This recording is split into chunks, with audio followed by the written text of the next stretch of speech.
guess I let it slide. And I wished I had some money with which to buy around. I wish to cash my paycheck before I came to town. But I reached into my pocket, found 320s and a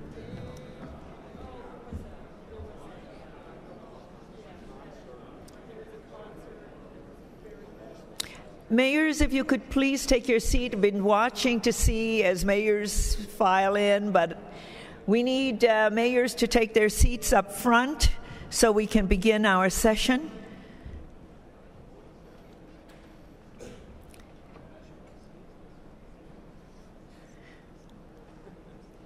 I know that Mick has kept us entertained, and everybody's moving a little slower this morning.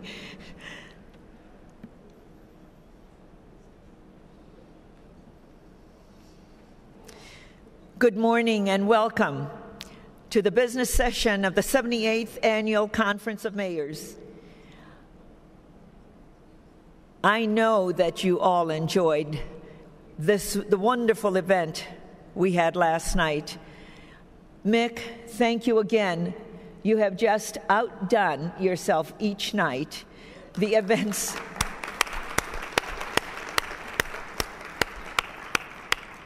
you know, you wonder, okay, what is he going to do next time? And then last night you walk in and you see this room that is so beautifully decorated, and the meal was exceptional. And of course, that entertainment of bringing together the symphony and the Flaming Lips, it was just exceptional. Thank you so much for all that you have done to showcase your beautiful city and the arts. Thank you. In that, we will be considering resolutions later this morning. I urge you to review the sections in your program which explains the credential process. Please make sure you have your credential card in hand to be counted during the vote. Mayors, it's very important. This is how we do our business, that you, if you haven't signed in, please do. It's right outside the door.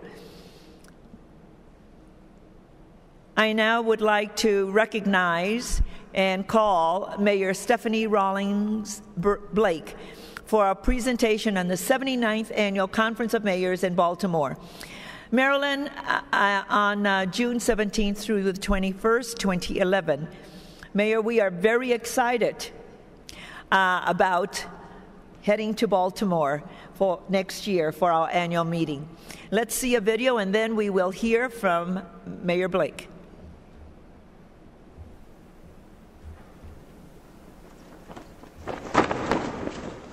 On September 14, 1814, the morning after U.S. soldiers successfully defended Baltimore against a British naval bombardment, Francis Scott Key witnessed a huge American flag flying high over Fort McHenry. Inspired by those broad stripes and bright stars, Key wrote a poem that would become our national anthem.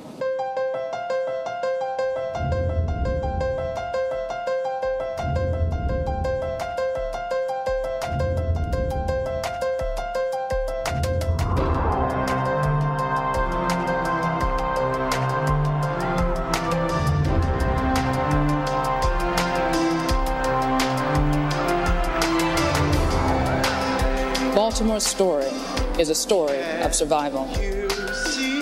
From the War of 1812 to the Great Fire of 1904. Through it all, we rose to become an industrial powerhouse. Our blue-collar workforce emerged into energy, healthcare, IT, and tourism. We are a city of dynamic people and neighborhoods.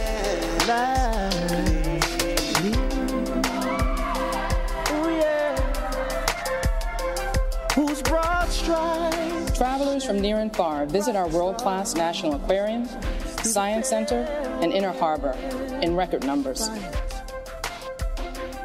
Great arenas, fields of sport and challenge, elegant museums, and eclectic festivals inspire and surround you from the traditional to the unexpected. And the rockets red glare, the bombs bursting in air, gave through to the night. Then I flew.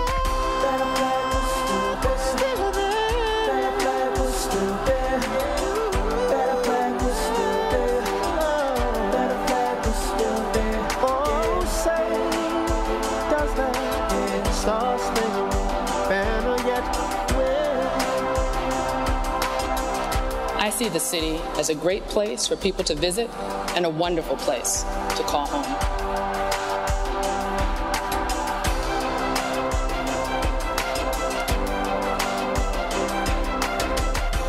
Inspiration is everywhere. It spawns innovation and motivates people to greatness. I'm Mayor Stephanie Rawlings Blake, and I invite you to come see Baltimore.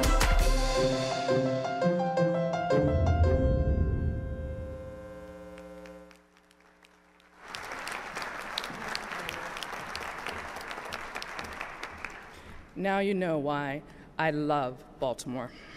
So thank you, President Kautz, for the introduction, and Mayor Cornett, you have really outdone yourself.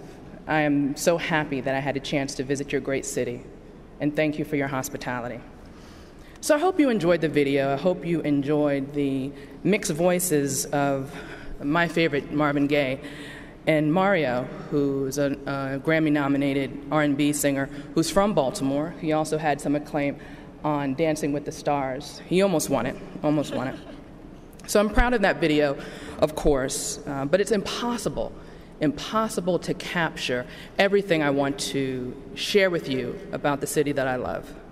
Next year when you visit, you'll have an opportunity to see firsthand the spirit and the pride of Baltimore. As you know by now, the theme of our conference is, "Oh, say can you see Baltimore?" The reason is twofold. Number one, in Baltimore, there is a lot of excitement about as we are gearing up to celebrate the 200th anniversary of the War of 1812. And we're also proud that war and the, as I mentioned, seeing the flag inspired Francis Scott Key to write our nation's anthem. The second reason is that it literally is an exciting time to see Baltimore. I think you'll be truly surprised by what you discover. There's a lot of new energy in Baltimore. Like many of your cities, we are experiencing an influx of a new, young, creative class of workers, and downtown Baltimore has emerged as one of the nation's strongest and most vibrant core city centers, ranking number 8 in the nation for population and high household incomes. Our city and its shared regional economy with the nation's capital is strong. And last month, and this is going to give you a reason to come to Baltimore 2 times next summer, last month we signed a deal with IndyCar to host the Baltimore Grand Prix, and that will be in August of 2011, where race cars will speed through our downtown streets and around the harbor at 200 miles an hour. It will be exhilarating. But despite all this new energy, Baltimore has been able to maintain one element that truly makes it unique, and that is its charm. Charm City is the birthplace of Babe Ruth, Billie Holiday, Edgar Allan Poe, the movie Hairspray, and, as New York Times noted, we are the home to the greatest crab cake in the world. And I promise you, if nothing else, you'll have an opportunity to taste one of those. I hope you've all received your crab mallets. Yes, you have. You'll also have a chance to use one of those as well. I know that, at the crab feast, I hope you got your instructions on how to eat your crabs. If anyone needs any pre-crab feast lessons, just call me. It might be a little difficult over the phone, but I'll walk you through it. It's going to be fun. Baltimore is a special place that becomes your hometown, even if you're not from here. People know their neighbors, and strangers will call you Hun. We are a city of neighborhoods with a proud past and a hopeful future, full of opportunities in biotechnology, cybersecurity, energy, and finance, and a modern maritime industry. And we're also home to the most important medical institution on the planet, Johns Hopkins.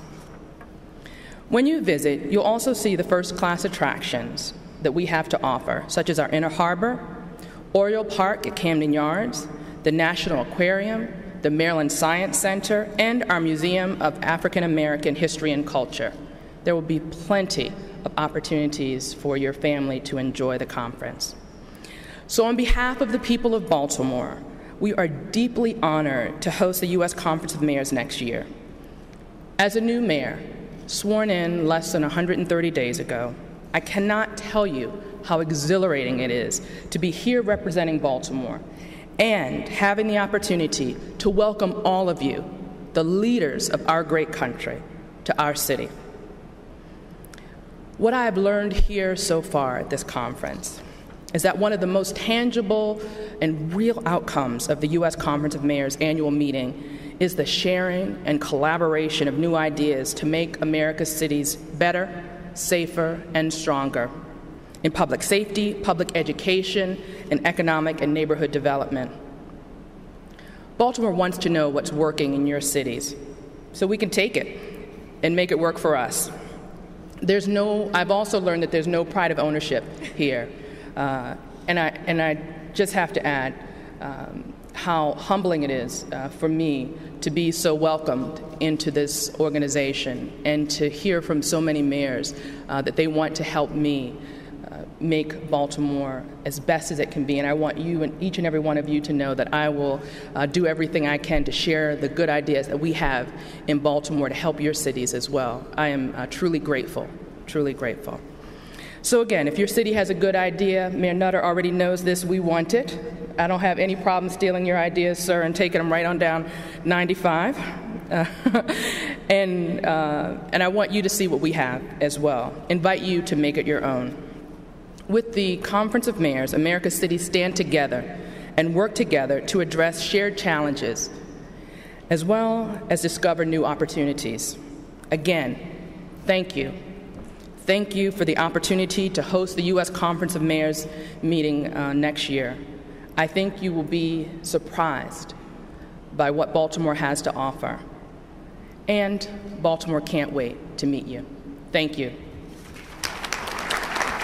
Mayor, looking forward to working with you. Yes. Mayor Rawlings Blake, we look forward to coming to Baltimore, to working with you, and to helping you to be successful in your new role as mayor. Now we will present the U.S. Conference of Mayors' new study examining the many positive economic impacts of high-speed rail on cities and their metropolitan areas. With the release of this study, the conference is ratcheting up our lobbying efforts for a high-speed inner-city rail program equal to the investments our nation made a half a century ago building the interstate highway system. This effort should start with dedicated funding in the pending authorization of the Surface Transportation Law. The conference is pleased to be working with the Obama administration and Congress to shape a national program that will improve transportation infrastructure while also laying the groundwork for a brighter economic and sustainable future for cities and their metropolitan areas across the United States. I want to thank the Economic Development Research Group of collecting data and Siemens sponsoring the study. Siemens has an international reputation for leading-edge innovation and quality products and is a strong supporter of the U.S. Conference of Mayors. And I want to call on Oliver Houck, President and Chief Executive Officer of the Mobility Division for Siemens, to highlight key findings. After Mr. Houck, we will hear from Orlando Mayor Buddy Dyer to discuss the Orlando case study. Mr. Houck. Thank you very much. Thank you. Good morning. Thank you. Thank you, Mayor Kautz. Mayors, good morning. Ladies and gentlemen, it's a pleasure to be here. As you all know too well, this nation's priority essentially boils down to getting Americans back to work, creating jobs, growing our business, and finding new ways to be more efficient and sustainable.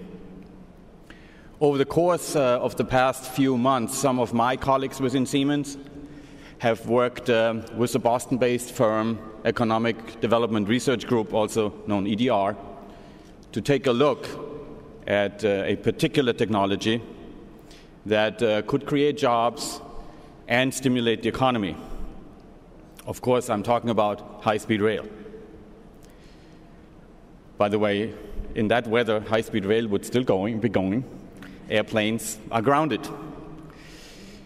You probably already think of high-speed rail also as a better, more relaxing mode of travel, especially those who have taken it anywhere in Europe or in Asia. But what I'd like to share with you today is how it can get our economy moving again. For that, we looked at 4 cities, in no particular order: Chicago, Albany, Orlando, and Los Angeles. As you know, Chicago already has a heavily used, well-established transportation network. And high-speed rail would be the perfect addition to move people and goods even more efficiently. While Albany is the ideal example of a great city that lives somewhat in the shadows of a great metropolitan area like New York, but high-speed can bring more people to Albany, not just from within the US, but also all the way from Montreal, Canada. As you've likely read in the news, Orlando has now positioned itself as one of the most developed for high-speed rail readiness, and we're excited to see their plans progress. And giving some credit to my adopted home state, a lot of trends start in California and move east. And Los Angeles is not the highway-obsessed city anymore. It used to be. Still some cars in LA. But Mayor Villaraigosa has ambitious plans for local transportation dollars, and high-speed rail is part of the comprehensive plan to get the city moving and get people back to work. Here are a few specifics on high-speed rail and how high-speed rail will benefit these regions by driving higher density mixed-use development projects surrounding the stations and bringing people in and out of the city much more easy. These range from current station additions in Chicago to new hotel developments in Orlando and Albany, and large-scale developments adjacent and around Union Station in LA. Such local developments could help create approximately 30,000 new jobs across these 4 cities alone. That's the local side. But in total, in Los Angeles, up to $7.6 billion per year in new business, including $4.3 billion per year in gross regional product, and up to 55,000 jobs could be created. In Chicago, up to $6.1 billion per year in new business, including $3.6 billion per year of local value add, gross regional product, and up to 42,000 jobs could be created. In Orlando, up to $2.9 billion per year in new business, including $1.7 billion in gross regional product, and up to 27,500 jobs can be created. And in Albany, up to $2.5 billion per year in new business, 1.4 billion of that region local value add, and up to 21,000 jobs could be created. High-speed rail's projected larger flow of passengers will also lead to increased tourism and business travel, generating additional spending at local hotels, restaurants, retail stores. I've seen examples of transit-oriented development around high speed elsewhere in the world. It's all part of the concept we like to call complete mobility, a concept where we integrate all our Siemens technologies, whether it is the transportation of people via trains, people movers, and automobiles within the city or from city to city, and the handling and movement of goods from ports and airports up to and including mail and parcel service, all into one integrated, seamless system, a complete citywide mobility system. Now let's hear what the mayors have to say. Can you please run the video? The fact of the matter is the national transportation system is broken, outmoded, and needs thorough modernization. And as mayors, we see it, we live it every day. I can look out my window and see them sitting stopped in traffic. We're down here every day listening to the challenges from our constituents, and a lot of the questions are transportation related. We got to encourage people to get out of their single passenger automobile and onto public transportation. Imagine boarding a train in the center of a city. Imagine whisking through towns at speeds over 100 miles an hour, walking only a few steps to public transportation. Building a new system of high-speed rail in America will be faster, cheaper, and easier than building more freeways or adding to an already overburdened aviation system, and everybody stands to benefit. Siemens worked with the U.S. Conference of Mayors on this economic impact study to show that in these 4 cities in the United States that not only is there a better way to get around, but high-speed rail can have a positive impact on job creation and economic development. Think about the number of jobs created just with one leg from Los Angeles to Anaheim or back. About 53,000 jobs. It hits on just about everything you can think of, from being an environmentally friendly means of transportation, easing congestion on our crowded roadways, producing jobs, smart growth development. High-speed rail makes a lot of sense for Albany as the capital of the state of New York. I mean, we're, a stone's throw away from Boston, from Canada, from New York City. When this system is built out, it will connect the major population centers with one another. We're very interested in creating high-tech clusters. So the type of worker that's going to be in those industries expects to have a good form of transit. Part of the administration's priority is that high-speed rail will be built here in the United States. We have a plant in Sacramento where we've been building light rail vehicles for more than 25 years, and we're ready to bring high speed to the U.S. America has waken up. We're seeing the first signs of, we believe, will be a new era for modern transportation system. And that's why dedicated funding for high-speed rail and for transit is going to be an important component to the next surface transportation bill. It's a critical investment in an infrastructure whose time has come. We've studied it enough. We know what the impact would be. Very positive for all the communities. Let's get going with it. It's time to move.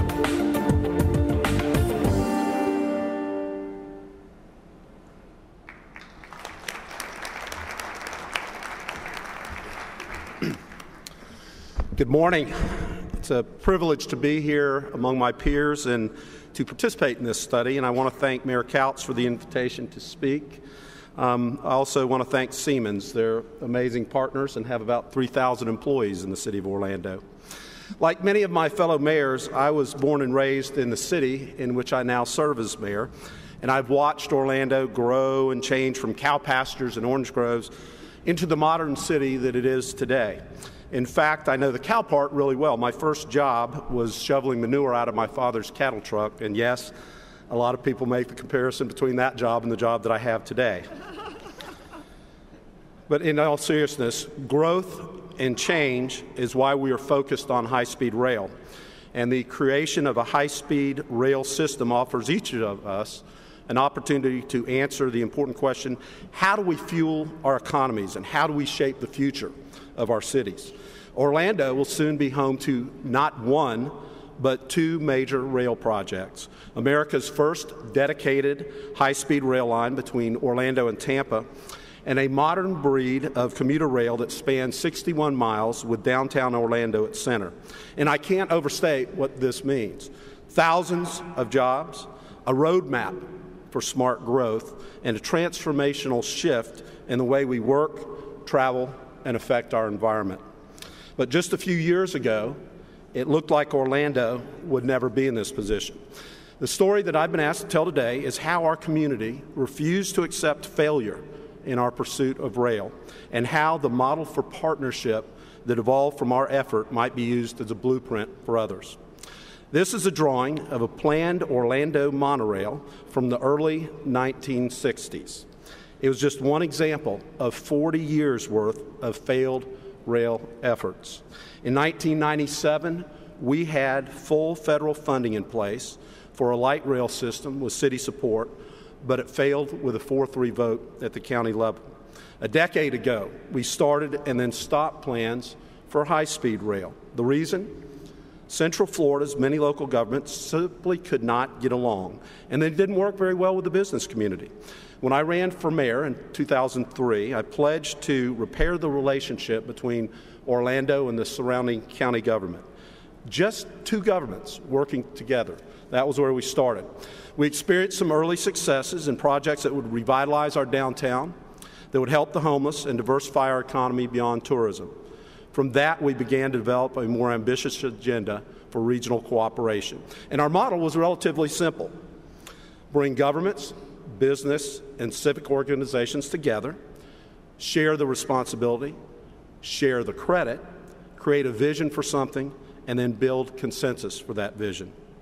Success with many public-private partnerships is what encouraged us to take another crack at rail transit.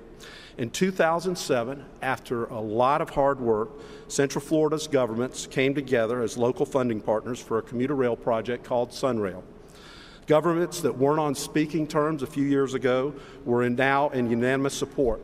And we thought we had won the day. And I accepted the position as chair of the Central Florida Commuter Rail Authority, thinking I would simply take a victory lap in Tallahassee at the legislature. We still needed approval from the Florida legislature to procure insurance. We had the local, state, and federal funding secured. But in 2008, with America's economy in free fall, state legislators were unwilling to support projects that weren't in their own backyards, and they failed to approve SunRail. And more than just a personal setback for me, that moment represented a choice. Like many local governments, probably all local governments, we were shedding positions and we were reducing services, and we had to decide, do we quit and just focus on solutions to get through the recession, or do we double up and keep advancing rail because it's so vital to the city's future? Do we keep building our coalition? We opted for the latter, and we set out to begin a campaign to persuade leaders from all across Florida that helping Orlando would help them in their communities. So our message, SunRail is a critical first step in a statewide rail network, and it would send a message to Washington that Florida is finally serious about passenger rail. I spent the next year traveling across Florida, meeting with local leaders and legislators. I spent almost half of my time in the car, on the phone, meeting with the union leadership, looking at engineering plans, and I can tell you that was not originally in the job description. In the spring of 2009, the Florida legislature met again and again failed to pass SunRail. And it appeared that once again, Orlando would swing and miss at rail. I had a 4-hour drive home from Tallahassee after the last day of the session, and that was a long drive, I can tell you. The next morning, our coalition met, and remarkably, every single member said, this is too important to give up. No matter what, we cannot accept failure. So we began to work on our third try, knowing that there probably would not be a fourth. And at the same time, President Obama announced his goal of creating a high-speed rail network. He stressed that the key to success was local systems that connected with the high-speed lines. And Orlando had had a plan for high-speed rail that had languished for more than a decade, and now that plan was re-energized. The announcement also made another reality very clear. The federal government was not going to fund high-speed rail in places that didn't show a commitment to passenger rail, and this was Central Florida's moment. SunRail and high-speed rail for all of Florida were now linked together, and more importantly, it meant that our entire state needed the coalition of support that we had built for rail transit. Our coalition had now grown to hundreds of statewide groups, to unions, to local governments, and we had, without directly intending to, created the very entity that would allow Florida to compete for high-speed rail. And all we needed now was something to bring it together.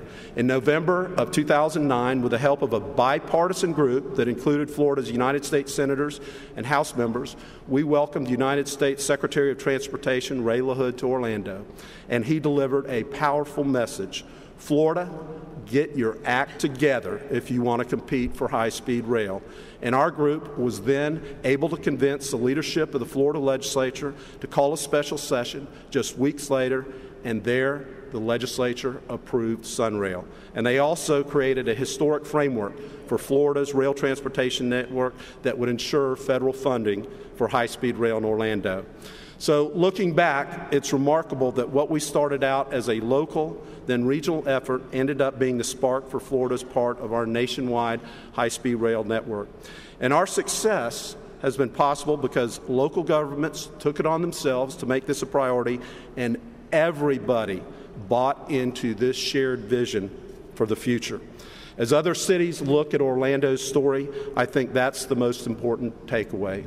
As mayors, you possess a unique and powerful platform to create a vision for the future and then bring people to fulfill that vision.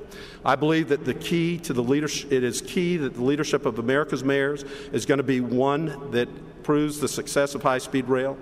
Close to 80% of America's growth and economic development is concentrated in our metropolitan areas. And just as they did in helping develop the interstate highway system in the 50s, mayors must advocate for the build-out of a national high-speed rail network. Connecting our cities, not just by road and air, but by rail, we will grow a more sustainable America. And I believe it's up to us to call on the President and Congress to adopt a well-funded, dedicated source for planning, development, and maintenance of high-speed rail. I look forward to working with each one of you as we make this vision a reality. Thank you very much. Thank you. Thank you, Mayor, and thank you, Mr. Houck.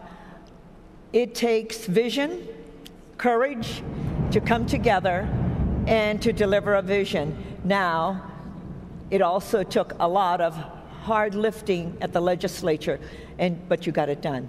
Thank you so much for sharing your story.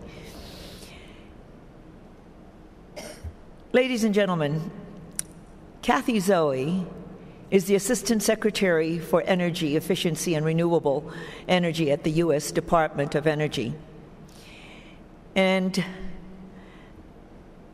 thank you, Assistant Secretary Zoe, and your team for your work in implementing the Energy Efficiency and Conservation Block Grant Program, a key priority for the Conference of Mayors.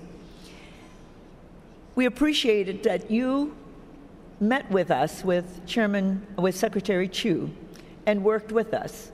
And I believe, after that meeting, that you had heard us. So, through the Energy Block Grant, cities have begun to implement energy efficiency initiatives that reduce energy use and greenhouse gas emissions, which will also result in the creation of new green jobs. And as Kathy knows from our recent meetings with Secretary Chu and herself, keeping this program funded is a top priority for the nation's mayors so we can help achieve energy security. Please join me in welcoming Kathy Zoe. Thank you so much for coming. Thank you. Thank you for coming. Thank you, Mayor Kautz, Mayor Villaraigosa, Tom Cochran, for all of the work you do at bringing this fantastic group of leaders together. And thank you to our local host, Mayor Cornett, who is revitalizing my love of thunder. It has been fantastic. You know, I'm a geologist by training, and so I love these big Earth events. And I think we're having one now. It's making the headline news. So anyway, it's wonderful, just absolutely wonderful to be here. I wanted to talk about how important partnership is for us, and I know there have probably been a lot of my colleagues who have come from the administration talking about partnership, and we really genuinely mean it. My brief, as you know, is energy, and energy is at the top of our collective agenda. Well, why is energy so important, and why are you mayors so important and have such a key role? Well, here's the thing. Americans spend more than $1 trillion a year on energy. When I was a student as a geologist, and when I was in my late teens, I got interested in energy because it was the invisible engine that kept the global economy going. Well, I think we can all agree it's no longer invisible. It is absolutely at the front. It is absolutely at the fore. And the current way we expend energy, consume energy in this country, 84% of it is on fossil fuels. Now, notwithstanding the growth in wind, the growth in solar that we hear about, still, wind, solar, and other non-hydro renewables are only less than 5% of our energy. 2.5% is hydro, 8.5% is nuclear. 84% is still fossil fuels, and in the recent decades, we've increased our imported oil, so we're now importing more than 57% of our oil. Our energy appetite gives rise to, as the mayor referred to, CO2, carbon dioxide pollution. We have 6 gigatons of carbon pollution spilling into the atmosphere from this country about now. We have carbon reduction targets and huge gaps to fill. So we've got intersecting national challenges, economic, security, and environmental. We have parallel intersecting local challenges, jobs, volatile gas prices that your constituents see every day, the impacts of climate change at a local level, and the impacts of local air pollution. So what we have together is an intersecting set of challenges, but an intersecting set of opportunities to address all three together through investing in clean energy. Now, let me tell you, as an engineer and a geologist, this is not a technological problem. We have technologies at our fingertips to transition to a cleaner energy economy. Let me start first with energy efficiency, which is one of my favorites. What the experts tell us and what my own decades worth of experience tells me is that that $1 trillion energy bill we have every year, we could reduce that with technologies that are off the shelf by 20%. That's $200 billion annually that we could save in our cities, in our towns, in our states, in our workplaces, and in our homes. $200 billion of investment of savings each year. There are 110 million middle-class homes in America. Do you know how many of those actually undertook an energy retrofit last year? Meaning they put some measures in place to make themselves save money? 110 million, 40,000. This is a huge opportunity if we can make it easy for householders to become more energy efficient. They will save money, we will create jobs. Similarly, solar can be deployed everywhere. Solar thermal is a mature technology, wind, biomass, a modernized grid, all of the things that you are seeing that are part of investments from the Recovery Act working now at the local level. But there are significant barriers and roadblocks, and it's policy's job to knock them down. Policy in the form of financial incentives for R&D, policy in the form of targets. In short, the nation, as the President has articulated, needs a holistic policy framework that aligns technology potential and financial incentives with the public interest. So let me link some of those policy challenges to DOE's work. The Recovery Act, as you know, represents one kind of policy intervention. It was a significant injection of capital to provide a down payment on the economy-wide transformation to a clean energy mix that must take place. $16 billion of that Recovery Act capital injection is in my portfolio, energy efficiency and renewable energy. We have over 7,000 projects now under our management. Well, let me tell you a little bit how we organize our work to ensure maximum impact of that $16 billion down payment, and how we use that $16 billion down payment to hopefully inform future policy making so that we can continue to do good work together. First, we have 4 planks around which we organize. First is high-impact innovation. The Department of Energy is the largest R&D body in the world. So we're investing in improving the solar materials to bring down costs, improving geothermal exploration techniques, improving the way batteries actually store energy, improving materials so that wind machines are more reliable and more durable. What we hope you will do is be able to be laboratories for the innovation investments that we make. Secondly, speed and scale. We are investing $3 billion, for example, in battery manufacturing to demonstrate that clean energy is not a picture in the annual report. It's ready for prime time. It can be deployed everywhere at scale and quickly. The third plank around which we organize our work is talent. By the end, we have this Kennedy-esque moment to attract the best and the brightest in this country to the clean energy transformation. Whether they're engineers, whether they're researchers in lab coats, or whether they're construction workers who are now shifting their focus toward retrofitting our existing building stock. By the end of June, we estimate that the Department of Energy's Recovery Act investments will have created already somewhere between 30 and 40,000 jobs. And then the fourth plank around which we organize our work at DOE to hopefully inform future policymaking is capturing hearts and minds, telling the human stories about how real human beings across this nation are employed in the clean energy sector. Well, you are involved in each one of these planks, as a customer for innovation, as a partner in large, rapid deployments, as an employer recruiting and or a sponsor in training this new talent, as leaders fueling the many conversations happening in town halls, community centers, schools, and churches across this country. And the EECBG program, the Energy Efficiency and Conservation Block Grant Program, epitomizes this. It's a $3.2 billion new program with over 2,300 grantees. When it was passed, we all took a breath. Woo! We have to get this up and running quickly. It translates clean energy from theory to practice at a local level across America. We've got real operating clean energy projects covering building retrofits, financing, renewable systems, transportation innovation, and methane abatement. Thousands of projects, as Mayor Kautz referenced, are expected to be underway this summer in towns with Republican mayors and Democratic mayors and independent mayors.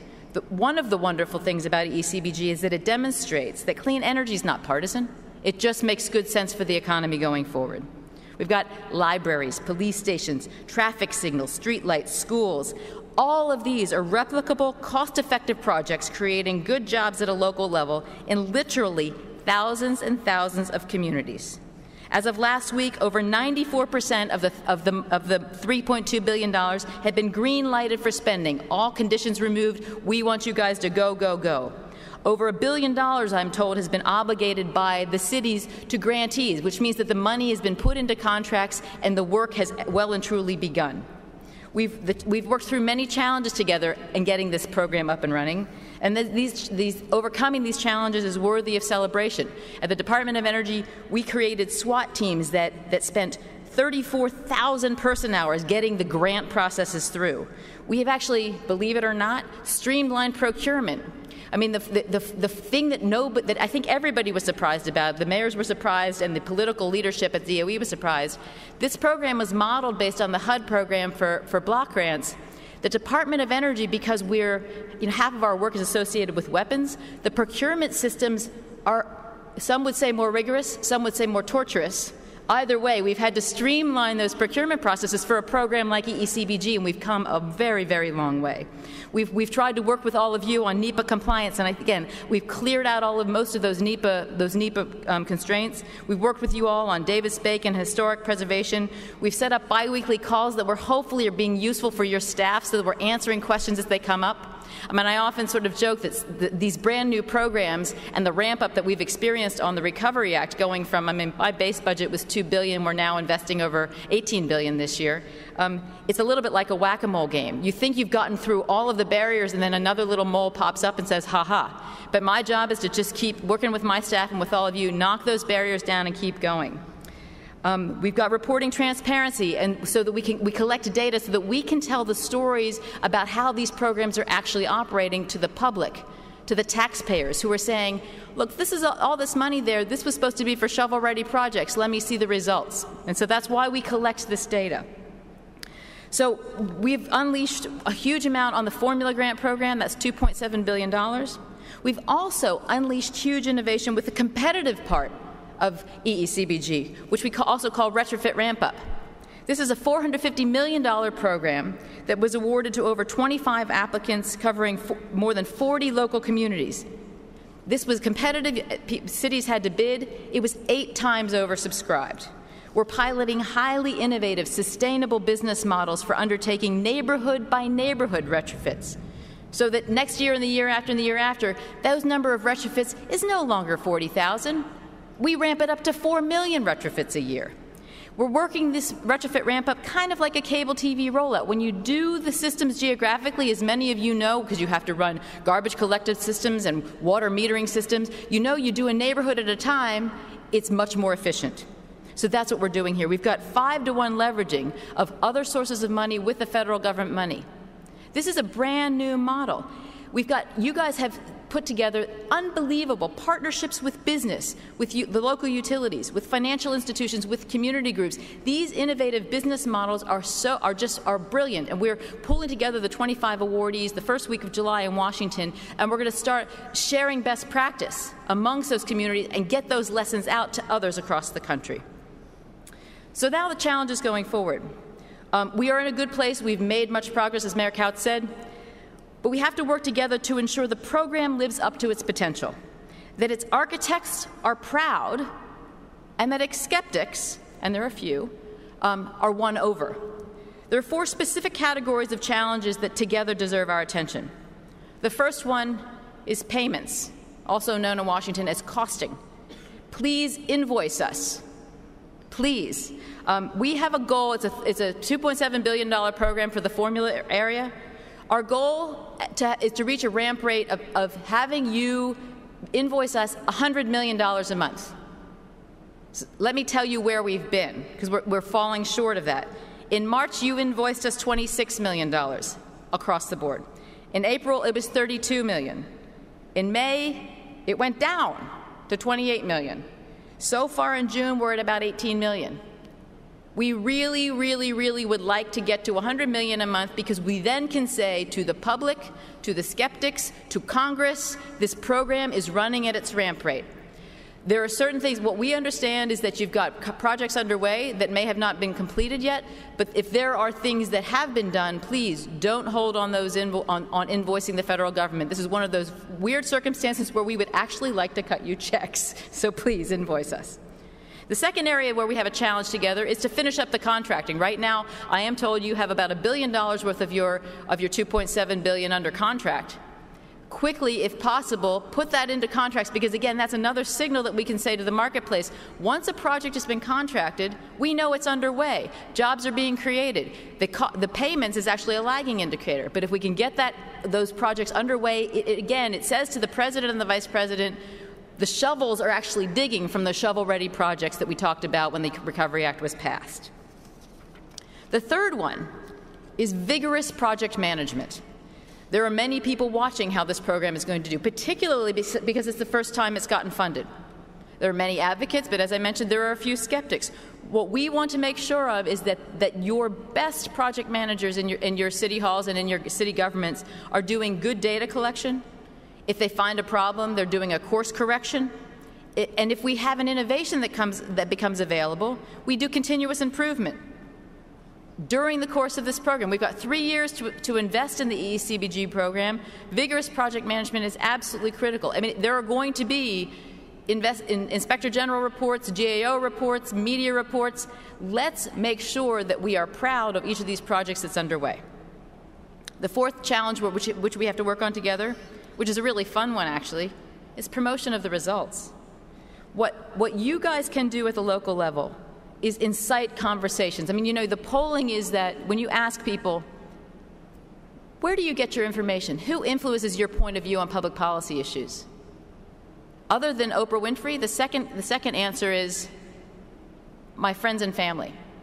What we want to do with these EECBG projects is start a local conversation and a national conversation that clean energy is doing well. It is creating jobs, it is solving environmental problems, it is solving security problems. So what I would hope is that each of these EECBG projects, there are placards and promotional materials. If it's a police station that's actually become more energy efficient, I hope everybody who's operating in that precinct knows what happened. They don't have to be experts in heating, ventilation, and air conditioning, but they should know that they're part of a green activity that's saving taxpayers money so that more money can get put toward putting police on the street. At a local level, so when the mayor and the city council meet, that the results of these projects are trumpeted.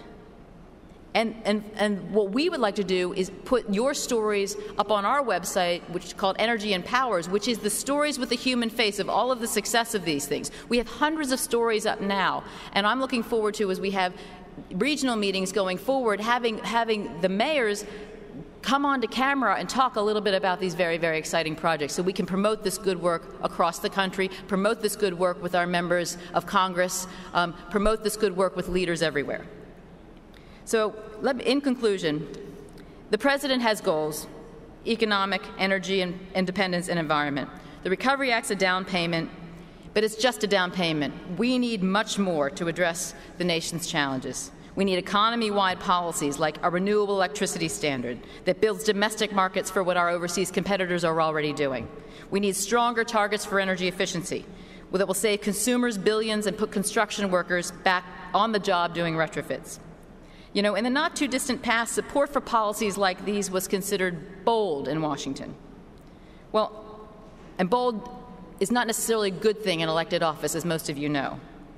Our work can change the equation and make the policies of support for clean energy self-evident. That is, a vote for clean energy policy will no longer be the so-called bold vote. Instead, to vote against a proposed clean energy policy will be considered the bold one, or an even reckless vote. You all have been leading your work with ICLEI for so many years, understand the importance of leadership plus follow-through. Mayors have that combination in their DNA. And you know, it's funny, I've only been back in Washington for about a year now, but when you're in D.C., a town that's not short on lofty rhetoric, I'm finding it pretty easy to pick out the folks who have served as mayors. They're practical, they're hands-on, they're real-time problem solvers, they have attention to detail, and they exhibit a very healthy impatience. Well, I thank you for all of that, and I'm counting on your continued commitment and persistence and your healthy impatience. I'm looking forward to our regional gatherings later this year, because together I have a sense that we can do unprecedented work on behalf of today's citizens and on behalf of the next generation. Thank you so very much. Are you going to take some questions? Oh, I can. Yes.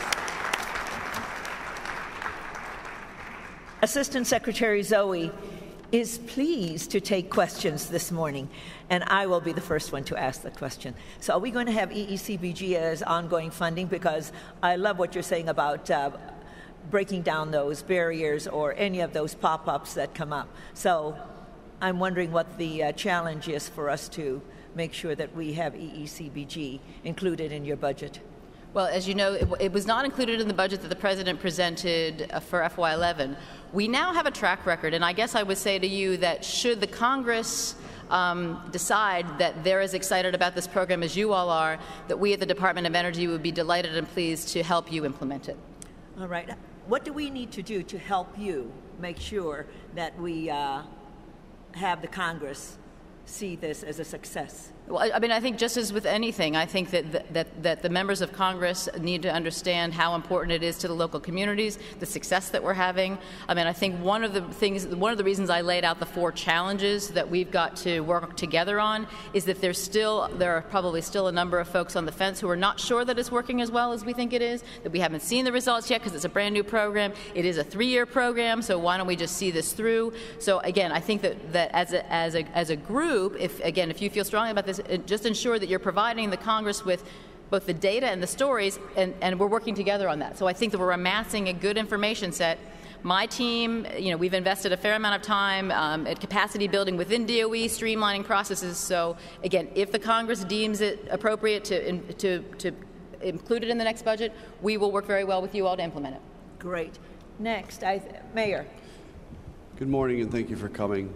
John Dickert from Racine, Wisconsin. Give your name. John Dickert from Racine, Wisconsin. What I'd like you to just bring back to Secretary Chu, which we talked to him about in Seattle as well, is the idea of constantly reviewing the details as we go out to bid on contracts. And let me give you an example. Outside of Racine, we have an electric company that creates lighting, new LED lighting. As we were bidding out our energy grants, they were actually losing out to overseas companies that were flooding the market with cheap LED lighting. And the only thing that I could surmise from this problem was that we have to increase the level of lighting or the details behind that LED lighting so that our American companies who have a better product are not losing out to foreign investment companies that have a lesser product. And it was very frustrating because they hire a lot of people from our city. So obviously it was a natural opportunity for us to hire all this LED lighting. So I'm going to ask you, Secretary Chu, to constantly review that the standards that go into the bidding for these types of lighting, obviously by law, I don't think we can say push for U.S. companies, but it's our money. I'd love to push for U.S. companies. So we're going to bring this to you as well in Washington and talk about it to find out how we can have this happen. But we've been very frustrated by the fact that this great company that creates a great product is consistently losing out bidding to overseas investment with a lesser product. And this is with the Recovery Act projects? Yes. Yeah, okay. Because as you all know, we do have Buy American provisions, and we are being pretty scrupulous about. I've signed a few waivers, but not many. And again, sometimes it's frustrating because we take a long time to figure out if a product is available in the United States, then there's no waiver that can be granted. So I'd be very interested in the particulars of why this company, this LED company, is losing out. Look, LED lighting is a very, very exciting field. I mean, for those of you who aren't energy technology wonks like the two of us may be, you can actually, because you're using basically a semiconductor to create light, it's 8 times more light per amount of power in than traditional. And we're coming down the cost curve so quickly. It's highly, highly innovative. And my prediction is within a few years, you won't be able to buy anything but LED lights. They've improved the lighting quality, and right now, for example, in Washington, we're testing. It's been used for like big applications here, but we're now testing it for office applications. So we're very, very excited. We're very, very excited. So I'd be interested in if that particular issue, how we could work that through. We'd like to do that with you. Thank you. Good morning. I'm John Marks, Mayor of the City of Tallahassee, Florida. Could you comment on the administration's emphasis, or what emphasis they may be putting on smart grid systems throughout the nation, and how are we going to move that forward, or what's happening with the smart grid system?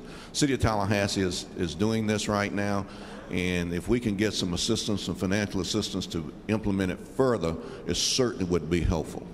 Yeah, well, one of the planks for moving toward a clean energy economy is the smart grid, and the Recovery Act, again, in the sense of a down payment, had about $3 billion invested in various smart grid projects across the nation. I spent, in a prior life, I spent some time as a metering person, and the wonderful thing about the smart grid is that it helps consumers by being able to transmit information in real time. It also helps the utility be able to detect outages. And so it's one of these genuine win-win-win things. But as you point out, it requires a capital injection. It requires a capital investment. What we should do is just talk a little bit about the projects that you've got going. I'm presuming that Tallahassee wasn't an awardee in one of the existing projects under the Recovery Act, or was it? Yeah, we did get some money to implement the grid system itself. We've already implemented the meters are in, but we could certainly use other capital to facilitate that as well. We're 100% deployed with smart meters, and our grid system will hopefully be deployed by the fall. Not only for electric, but for gas and as well as water, water system. But now we need the applications, and those are the things that really must come next, the applications that go on the end of the system. Absolutely agree. Absolutely agree. Again, when I was living in Australia a few years ago, we came up with this little device called an eco-meter that plugged in any place in the house and talked to the meter all by itself. And it gave consumers information and little colored lights about what was going on with their energy use. And what we found out is just simply by giving them that speedometer that we had 5% energy savings. Some of the smart grid projects that are underway have what we call an in-home display, but some of them don't. And if you really want to get the environmental benefits out of this, you've got to give the consumers information. So I'd be interested in talking about what your vision is. That sounds very good. Thank you very much. And we have Mayor up. Good morning. I'm Mayor Bill Gluba from Davenport, Iowa, and I love your enthusiasm, Ms. Zoe. It's infectious, and this is really what we need to get this country off oil. My question is, what's going on with car conversions, with battery-operated vehicles? Where do you see all that going? What's the cutting-edge things, and how can you help at the local level? Entrepreneurs, that is. Thank you. Great question.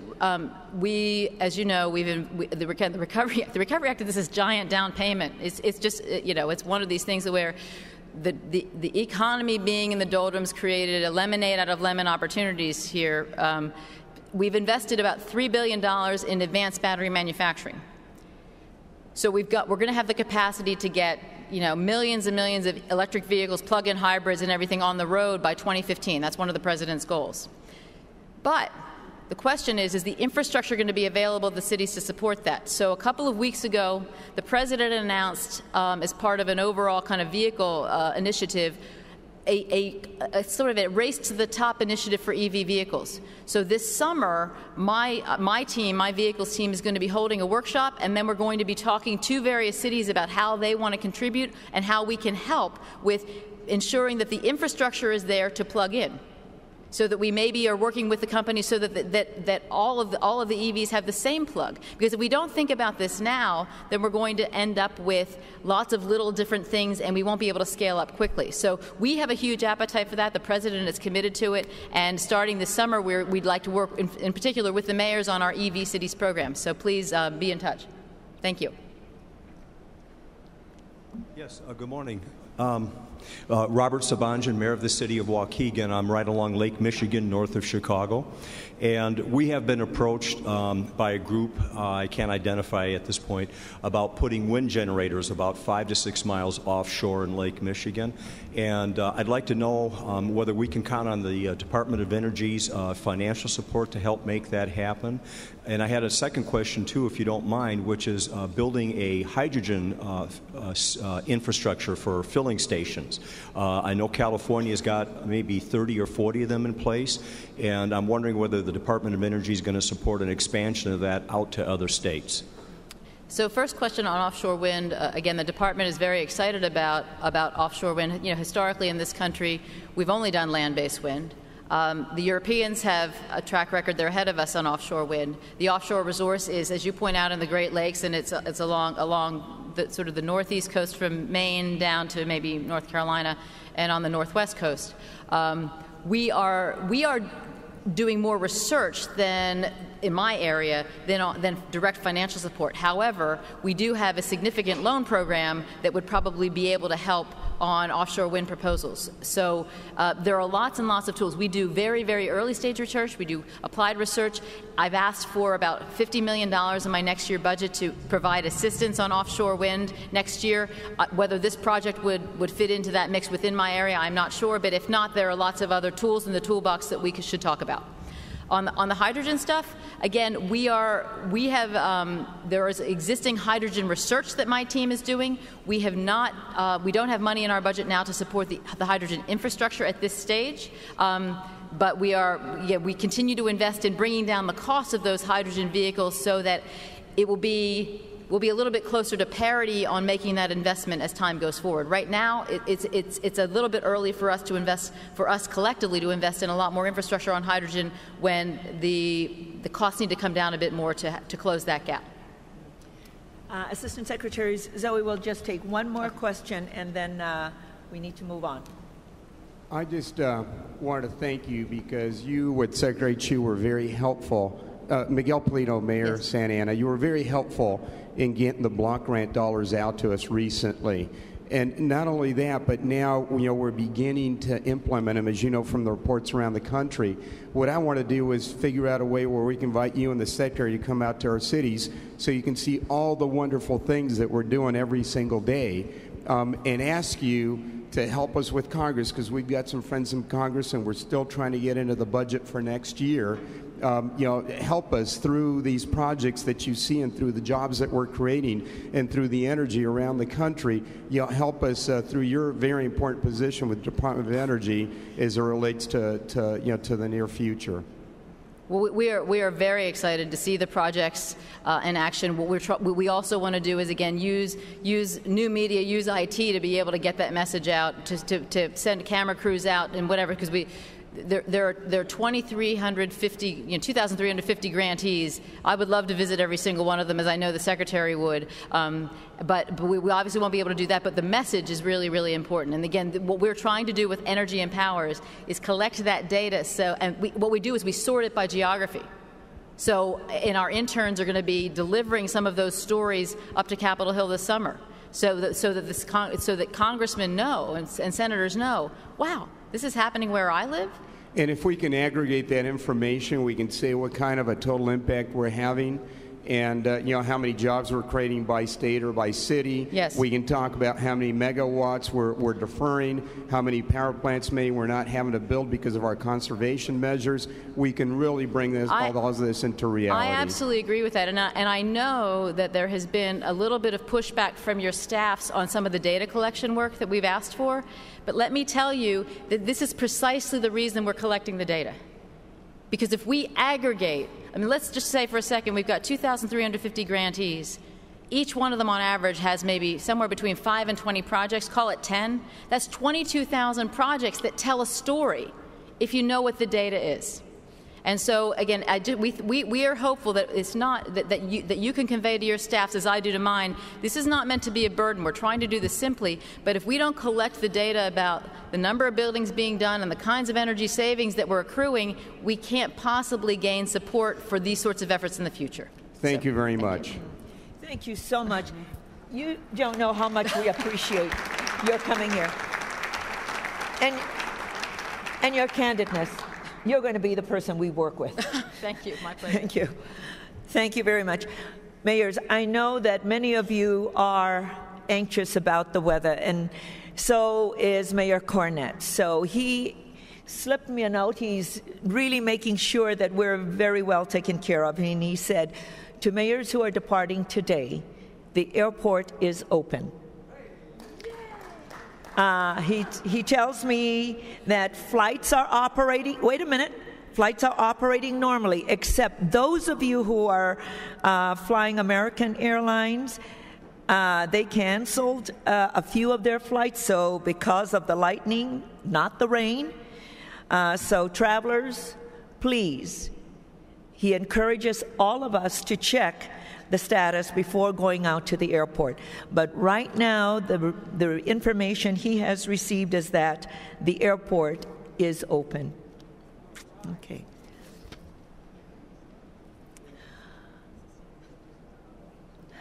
Next, let me call on co-chairs of our Mayor's Water Council for an update on the great work being done for our organization. Please welcome Mayor Jennifer Hosterman of Pleasanton, California. Mayor. Thank you so much. Thank you, Elizabeth. Well, thank you so much. Crazy weather we're having, huh? Wow. I don't know, Mayor Mick, if you had anything to do with this, but what a great background for a report on water. Madam President, and fellow mayors, ladies and gentlemen, it's such a pleasure to be here. And, as mayor, I love serving the people of my town. And out of a number of boards and committees that I serve on, and I know all of you do too, this is my favorite. I just love coming here. I love mixing it up with all of you. I love working hard with you. I love playing hard with you. I've taken back so much great information to my town and have been able to implement so many great programs for the people of Pleasanton, and it's all because of all of your help and all of your hard work and all the knowledge that I've been able to gain from all of you. So thank you so very much. I have a few brief comments for you on behalf of my fellow co-chair, Brian Stratton, Mayor of Schenectady, New York, and myself, who serve you on the Mayor's Water Council. We have a report of some numbers which I think will be are very important to all of us, and I think you'll find of great interest.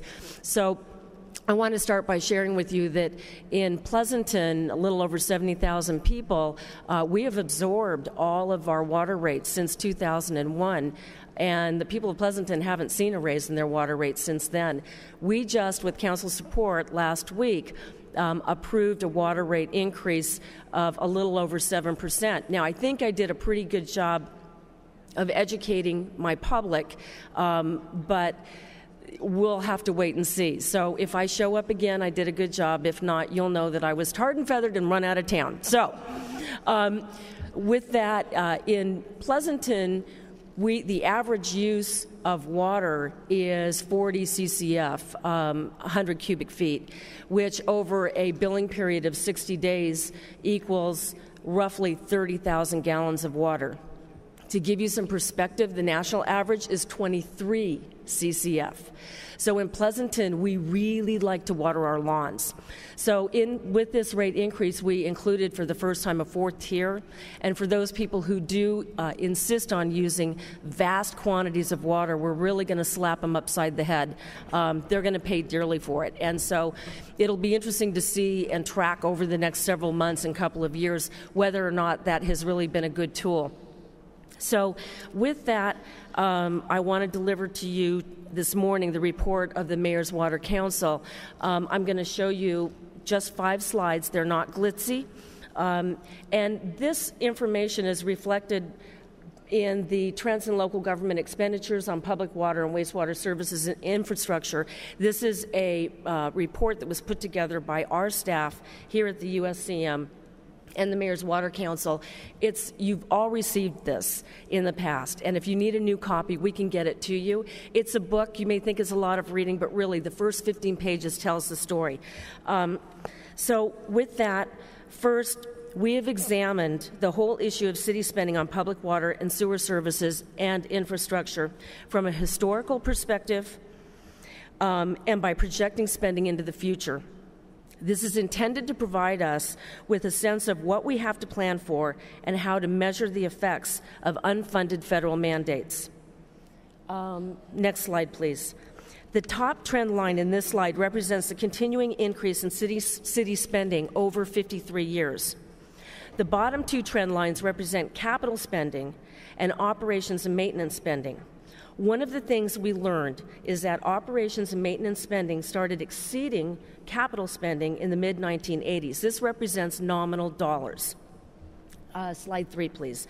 This slide shows the same spending, but with inflation-adjusted dollars, constant dollars. So what we learned here is that even though we continue to spend more each year, we're buying less because of inflation.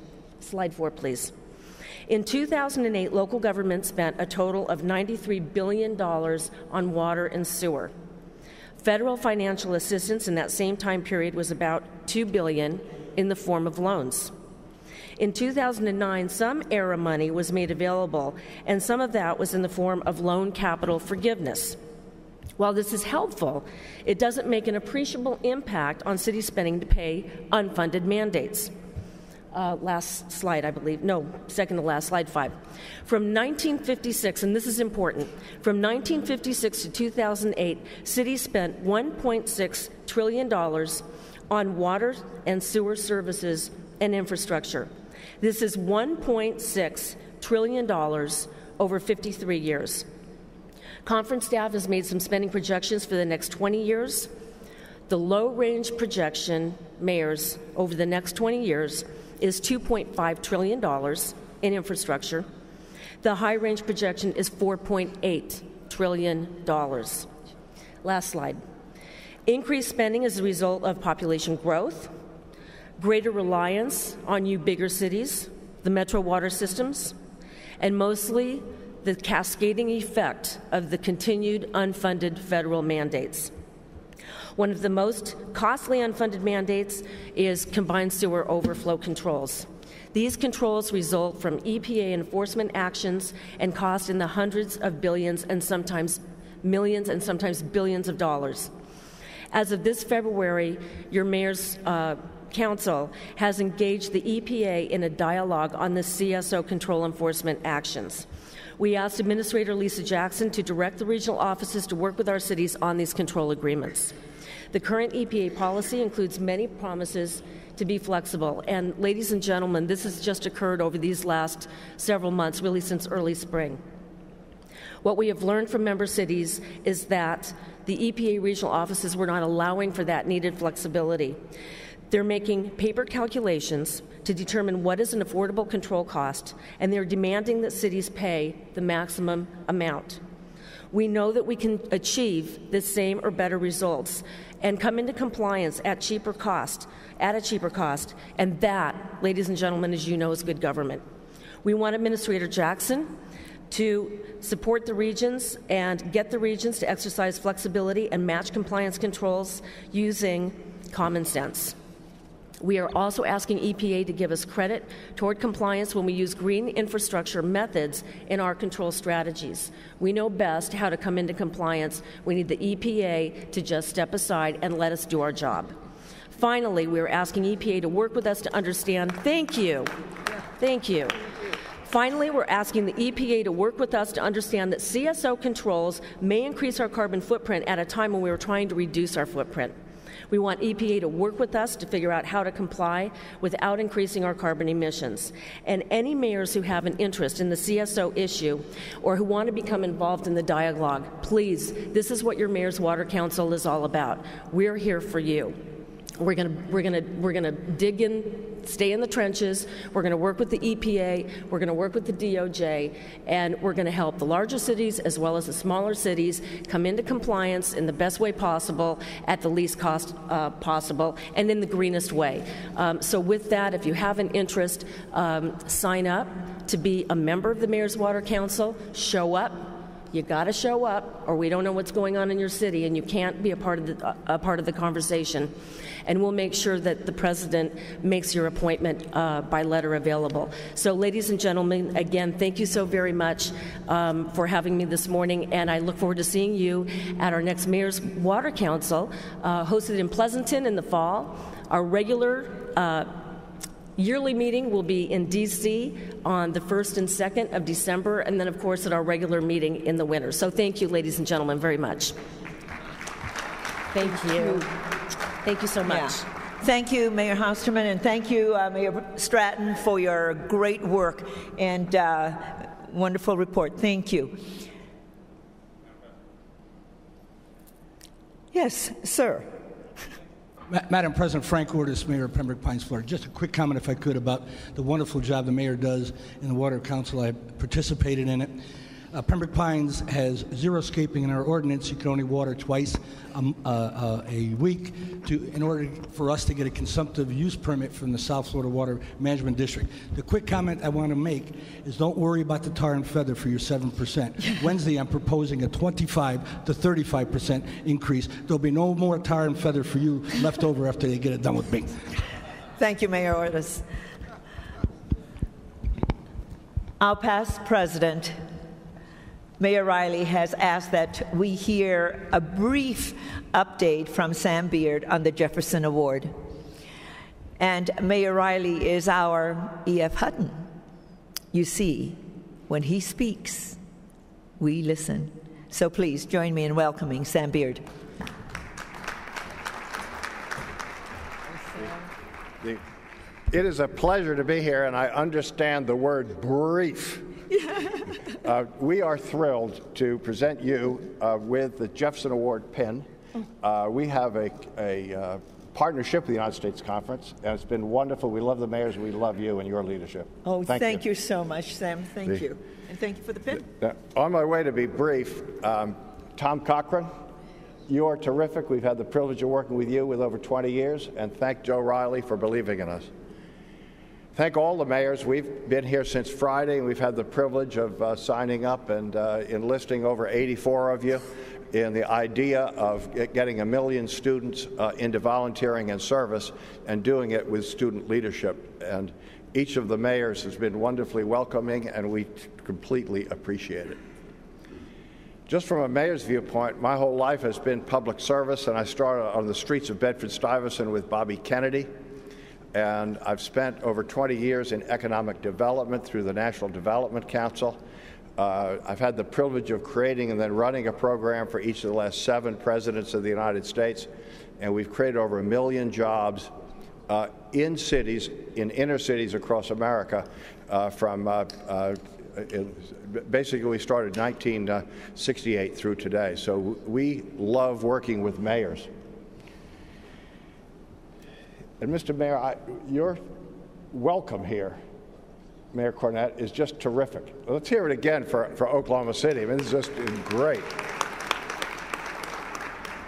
Now, what is the Jeffs Awards? I had the privilege of starting the Jeffs Awards in 1972 with Jacqueline Kennedy Onassis and Senator Robert Taft Jr.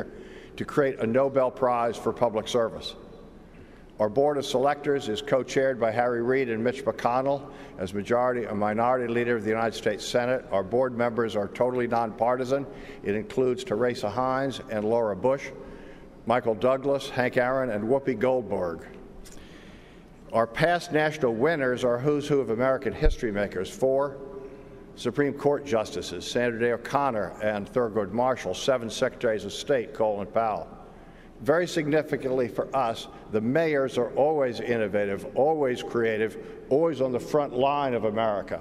This year's top Jeffs Award honorees are Michael Bloomberg and Cory Booker as your leading mayors. In the past, we have recognized Henry Cisneros, Coleman Young of Detroit, Mayor Gibson of Newark, and William Donald Schaefer of Baltimore. We love the mayors. Now, what are we doing? I now have the privilege of running the Jeffs Awards full-time and have since 2005.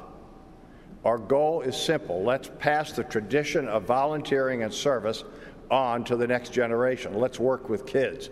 Let's get 1 million kids into service, and let's do it but with student leadership. We've picked 3 areas. End hunger, run food drives, help save the environment, reduce energy usage, and then work on physical fitness and health. Try to head off spiraling healthcare costs by reducing cancer, heart disease, and diabetes.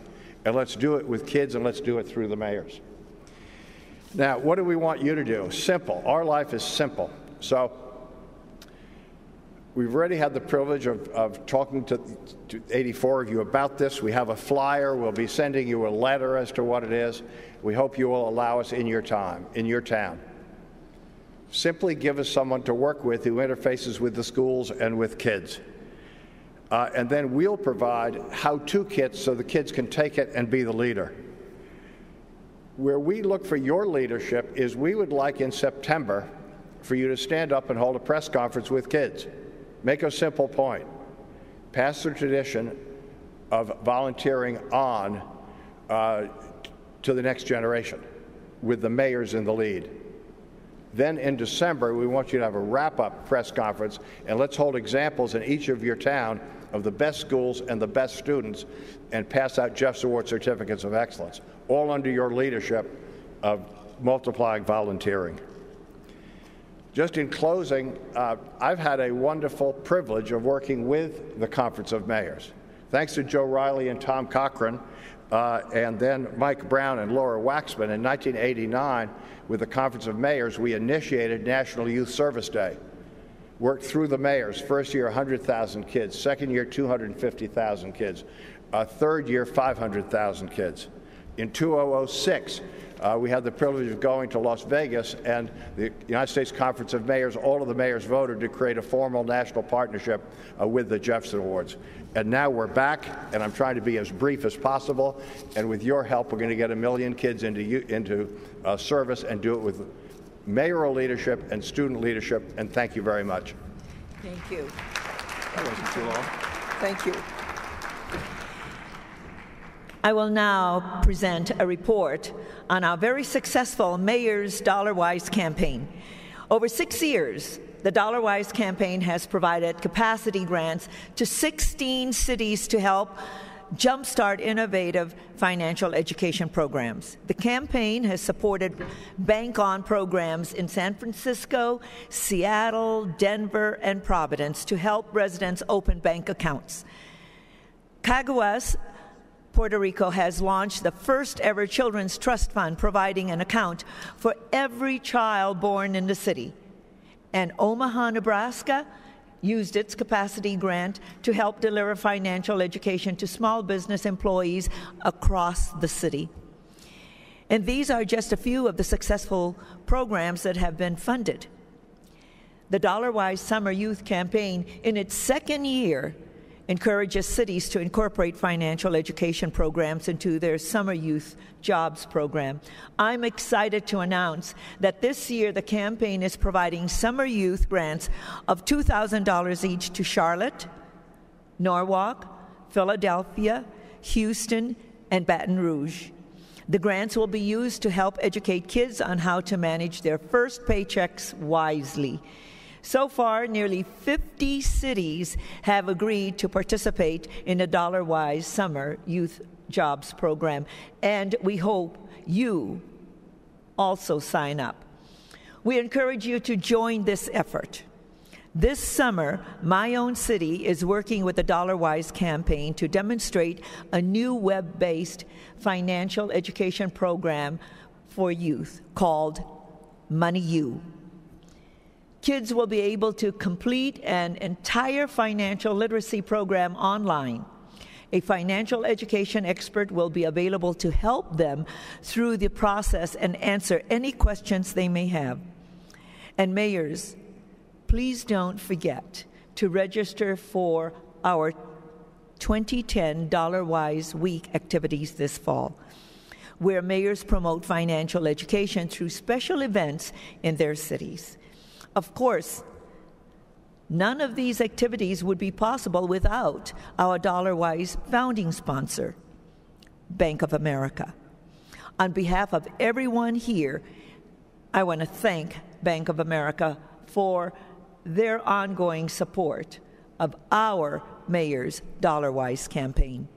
Finally, I'm excited to announce that the campaign is expanding this fall to provide financial education clinics in a select group of cities. These clinics will be available to the general public and will be sponsored by our new DollarWise supporting sponsor, the Foundation for Financial Planning, in conjunction with the Financial Planning Association and the Certified Financial Planners Board of Standards. I want to congratulate the over 200 cities that have participated so far in the campaign. We invite everyone to be a part of this extremely important Conference of Mayors initiative. Now, mayors, it's time for us to enter and to convene our business session. As the chair of the business session, I now call our business session to order. I ask the mayors please keep their remarks concise. Our first order of business is to consider the resolutions before us, which, when passed, will become the official policy of the Conference of Mayors. The resolutions have come from the standing committees. The full membership may also consider any new resolution proposed by a member mayor. Consideration of new resolutions require a 2/3 vote of the members present and voting. We will consider any new resolution after voting on all resolutions approved in the standing committee. At this time, the chair would like to, that's me, to know if any member mayor is offering a new resolution. Remember, we need a 2/3 vote to consider it and to bring it, and so that we could have a further discussion on this. Are there any resolutions to be considered? Yes, please, Mayor. Thank you, Madam President. I'm John Marks, Mayor of the City of Tallahassee, and I would like this body to consider a resolution 2010 related to the Gulf oil spill. Mayor Marks? I'm here. I'm here. Yes. Makes the motion to place on the docket a new resolution on the Gulf oil spill. Second by Mayor Mulder. Any discussion? Seeing none, mayors, we need your cards, because our staff will be counting. We need a 2/3 vote for it to be considered. All in favor of the resolution being offered for consideration, please hold up your cards, staff.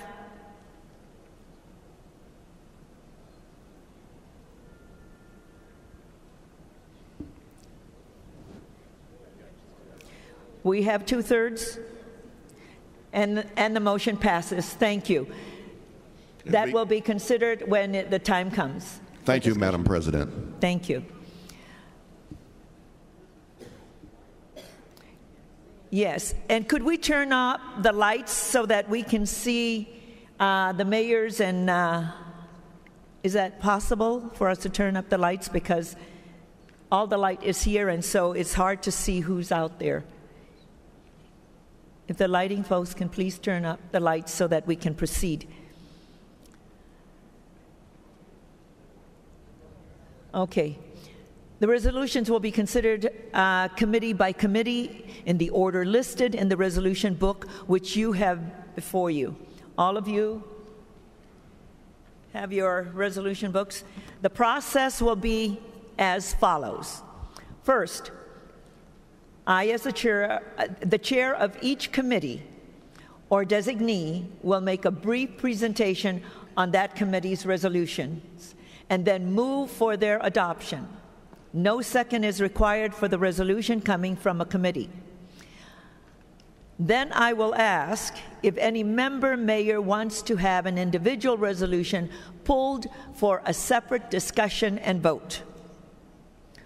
Once the resolutions to be pulled have been identified and set aside, we will vote on the balance of the resolutions for that committee as a block. We will go through this process for all the standing committees. Then we will have a discussion on all the resolutions that were pulled for a special consideration, for a special discussion and vote, followed by a separate vote on each of those resolutions. We will then take up any new resolutions. We had one, and after all of the set-aside resolutions have been voted on. If parliamentary issues should arise during our debate, we have a professional registered parliamentarian present who will be able to assist us in resolving any of the issues. His name is W. Craig Henry.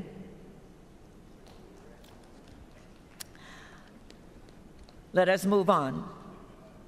We will begin with Santa Fe Mayor David Koss for the report on the Children's Health and Human Service Committee. Do we have the lights up? It's Mayor Koss. Thank you, Madam President.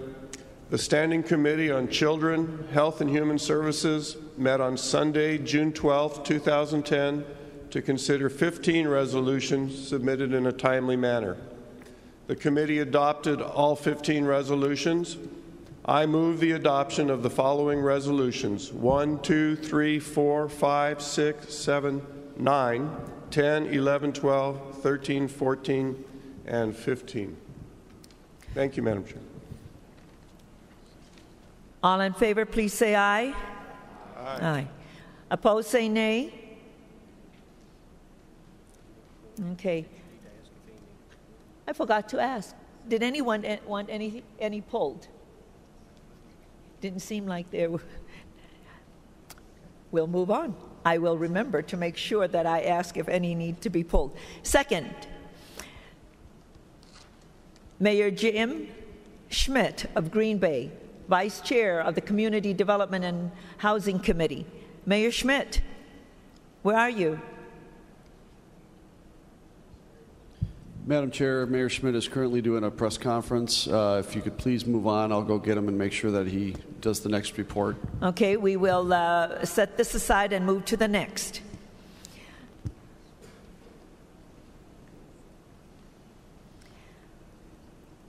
Mayor Arlene Mulder of Arlington Heights, Illinois, Vice Chair of the Criminal and Social Justice Committee. Mayor Mulder. Good morning. Madam President, the Standing Committee on Criminal and Social Justice met on Saturday, June 12, 2010, and considered 16 resolutions submitted in a timely manner. The committee adopted all 16 resolutions. I move the adoption of the following resolutions: 33, 34, 35, 36, 37, 38, 39, 40, 13, 15, 41, 42, 43, 1, 44, and 9. Thank you. Mayors, Does anyone want one of these resolutions to be pulled for a separate discussion and vote? Mayor Jin.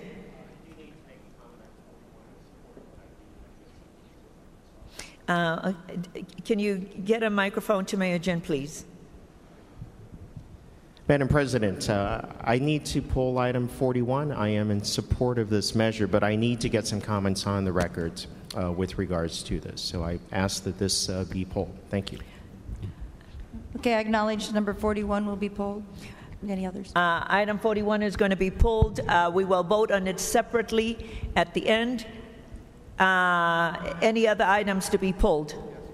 Okay, please. Mayor. Madam President, I would like to please pull resolution number 40, just to register a no vote on it. I don't plan to have much discussion, but I would like to be able to vote on it separately as a no vote. We will pull that and have a separate discussion and vote on it. Thank you. I recognize to pull. Is there? I think there was someone else who had a hand up for another. Is there? All right. May I have a motion then for the balance? Okay. Move to adopt the balance. Okay. All in favor? Aye. Thank you. Thank you, Madam President. We will go back to oops. Oops. Where are we? Community Development and Housing Plan forward. Right here. Okay. Mayor Schmidt, Green Bay, Wisconsin, Vice Chair of the Community Development and Housing. Your report, please. All right, thank you. Madam Chairman, the Standing Committee on Community Development and Housing met on Saturday, June 12, 2010, to consider 17 resolutions submitted in a timely manner. The committee adopted all 17 resolutions. I move the adoption of the following resolutions: Resolution 17, 18, 19, 20, 21, 22, 23, 24, 25, 26, 27, 28, 29, 30, 31, 32, and Resolution 11. The mayor makes the motion. Are there any that, mayors, do you wish, anyone wishes an item to be pulled for a separate discussion and vote? Seeing none, all in favor, please say aye. Aye. Opposed, say nay. The motion carries. Thank you, Mayor Schmidt. Yes, sir. Secretary's here, so we will suspend now. Okay. And have you come back. Mayors, I am now going to recess our session, our business session. Our special guest, Secretary Locke, is here, so I will move. Secretary Locke.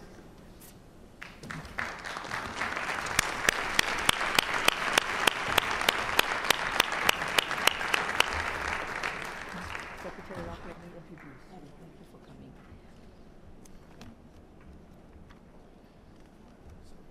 Okay, where we're going to go? Is to the video. Where is it? We're going to go to this first. Do this first. Okay. And then we'll move to the introduction, okay? Okay.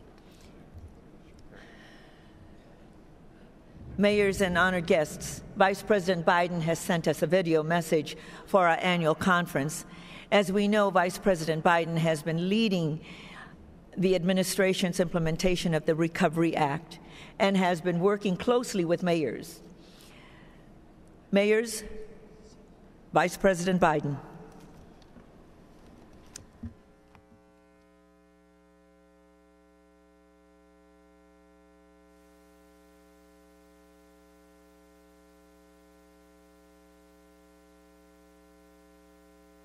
Mayor Couch, thanks for the introduction. I wish I could be with all of you in person, especially because I've gotten to speak to so many of you. Matter of fact, over 115 of you to be exact. But I've decided to take on the easier responsibility. I'm heading to Africa. By the time you hear this, I'll be in Africa, dealing with easier jobs like Somalia and Yemen and, peace in the continent. But look, for over a year, I've gotten to know so many of you and talked about the impact of the recession on your cities and your communities and the impact of the Recovery Act to try to alleviate some of the pain. And you've given me invaluable insight. And quite frankly, you're a large part of the reason why the Recovery Act is actually working. And I want you to know that the President and I realize that as hard as 2010 was on your budgets in 2011 are just as hard hit, if not harder. Which brings me to a phrase that's attributed to Lyndon Johnson. When he was encountering a tough patch in the presidency, he said, I always remind myself, it could be worse. I could be a mayor. You guys have the hardest jobs in the country. And I know from talking to you that you'd prefer, as quite frankly I would, that the Recovery Act had more direct avenues of funding directly to you. I've agreed with you on that. It should have worked more like the COPS grants did. But the way the act was written up in the House and the Senate, we didn't have that flexibility. But notwithstanding that, looking at the act overall, it has made a significant difference not only in the national economy, but I would argue in our metropolitan areas. More than 23 million Americans have received unemployment compensation benefits, which means people in small towns, big towns, all that money flows into the economy. More than 3,100 public housing authorities, most of which are municipalities, have received grants to weatherize housing, to support construction projects, to improve housing all across the country. And it's created jobs, and hopefully a lot of them in your cities and your neighborhoods. And nationally, we've spent $1.5 billion in grants to build high-priority innovative transportation projects. Now, I know from your perspective, not enough of that has gone into the metropolitan areas where you get a bigger bang from the buck. But hopefully, some of it has. I know many of you have benefited from it, and this is going to hopefully alleviate some of your transportation and congestion problems, but also create jobs. And many of you benefited from the $990 million, almost $1 billion in COPS funding for more than 1,000 communities nationwide. 4,600 cops on the beats in your cities throughout the country that wouldn't have been there. And I owe you all. When I argued to put that in, you mayors stepped up and put the pressure on. And we're still fighting to extend that, but that's another story. And I'm also glad we were able to provide $1 billion in CDBG grants, much of it to revitalize the neighborhoods in your cities. So, folks, we're continuing to fight for local help, essential services, cops, firefighters, teachers. We're up on the Hill asking them to continue to fund those programs where we're badly needed, necessary jobs. And we're beginning to make some progress, but I ask you to help us. Put the pressure on. Let your senators and congressmen know how important that is. And as you all know, we inherited an economy in that first quarter that we came to office that was shrinking at 6.4% that quarter.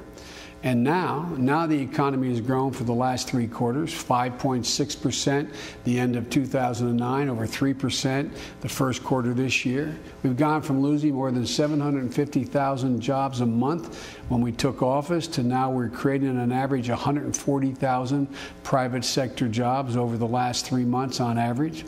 And as strong as our results have been, all of you know we're about to see a recovery summer from coast to coast. There are going to be considerably more road projects, water projects, weatherization projects, and much more gear up, more shovels in the ground, more people banging nails, more people on the job.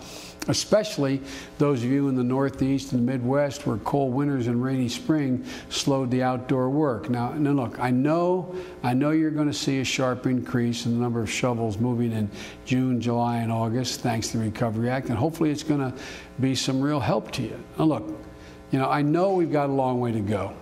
The President knows it too. And we'll stand by to make sure that like this country, your cities are going to come out of this recession better than they went into it.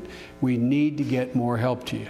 We're proud to be your partners in this effort, and I look forward to seeing you all soon. I know a lot of you are in and out of town. You see me, and talk to a lot of you on the phone. But the fact of the matter is, I need your input. As I tell you all, my responsiveness to you isn't because I'm such a great guy. The President's holding me accountable for this, and I need your help.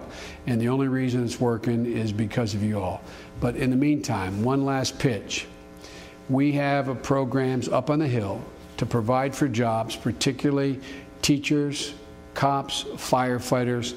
Weigh in with us. Help us get the Congress to pass this. And I hope you have a great meeting. I look forward to seeing you when I get back from Africa.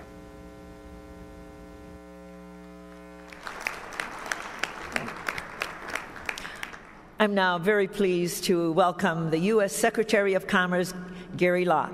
Secretary Locke is charged with helping implement President Obama's ambitious agenda to turn around the economy and put people back to work. Big job. His department is also in charge of the 2010 census and plays a key role on communications policy. And Secretary Locke is a key member of the President's team working on the response to the BP Gulf oil disaster. There are still issues that we mayors care very much about. These are the issues that we care very much about. As the two-term governor of Washington, the nation's most trade-dependent state, Secretary Locke broke down trade barriers around the world to advance American products. As such, I know he understands the strength of America's metro economies. Mr. Secretary, welcome to the U.S. Conference of Mayors.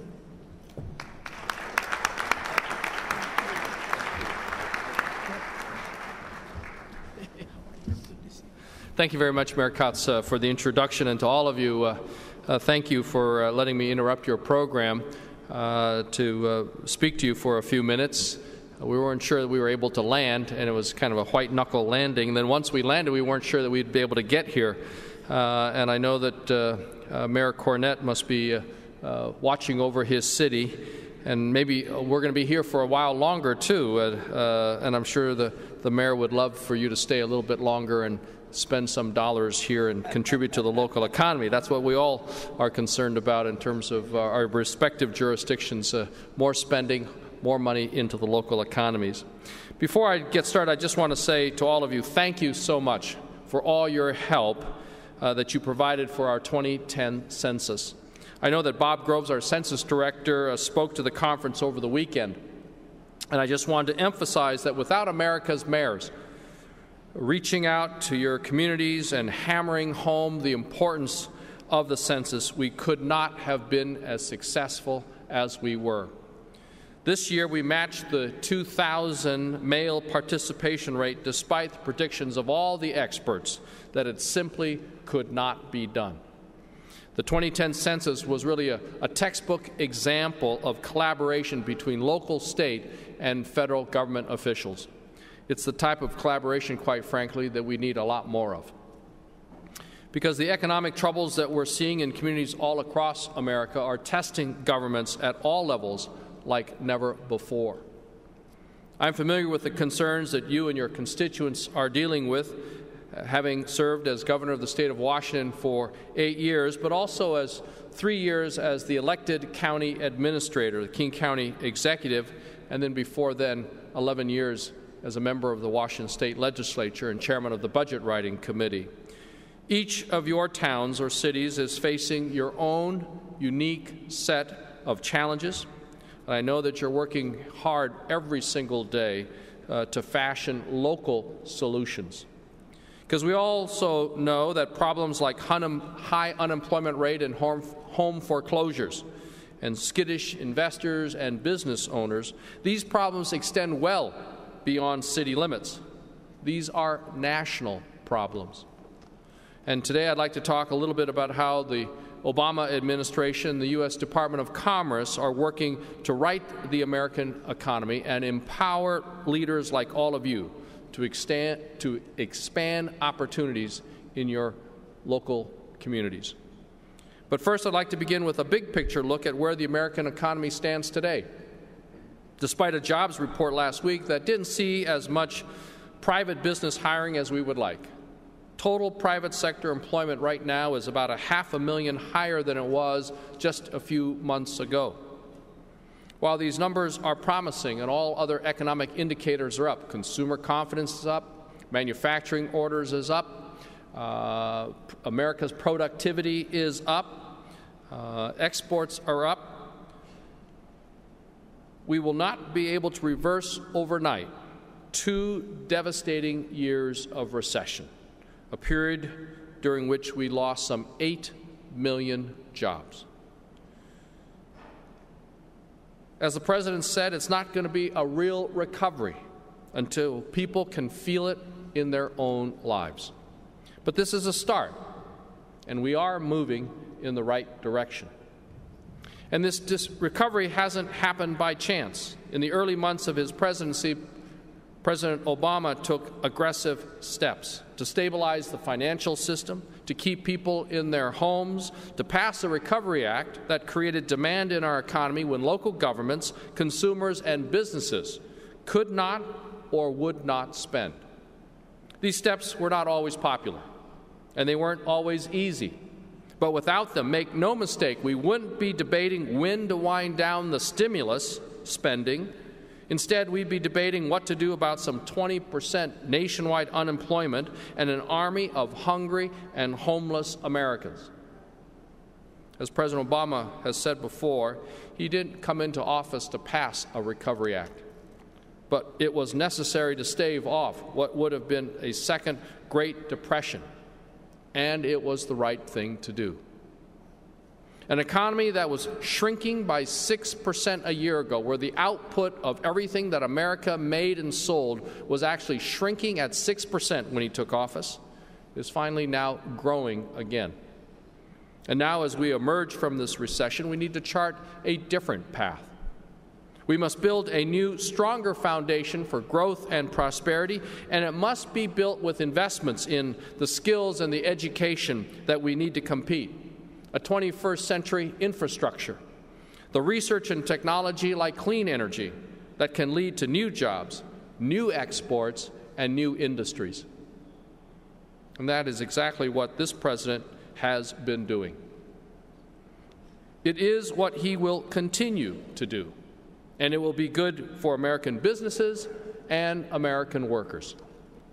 I know the administration has been active on many fronts, but there's a common theme here. We're trying to rebuild the physical and regulatory infrastructure that private sector businesses need to thrive and to create jobs.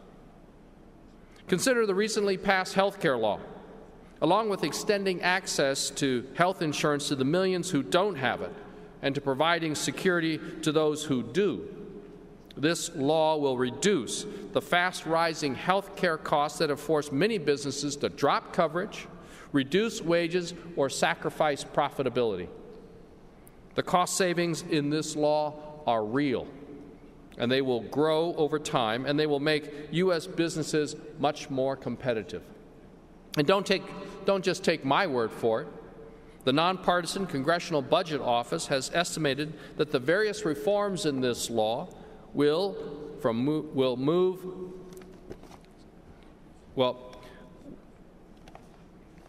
help us move to a system where we pay doctors for the value, not the volume, of their care, and it will move us to tough new performance measures for hospitals. These are all going to reduce health care premiums by over $200 billion in the next 3 decades. And when you consider that the law also has a $40 billion in tax credits that will be available to some 4 million small businesses over the next decade to cover the cost of employee health insurance, what you have is a law that is unquestionably pro-business and pro-jobs. What we need to understand is that for businesses under 50 employees, there are no mandates that those small businesses provide health insurance to their employees, no penalties if they don't, but if they do, they're eligible for sizable tax credits. The same goes for our efforts to reform the financial sector that brought about this recession. The bill being debated in the House-Senate conference will put in place the strongest consumer protections in history to empower every consumer with the clear and concise information that they need to make the financial decisions that are best for them. And it will bring transparency and accountability to the kinds of complex backroom deals that help trigger this financial crisis.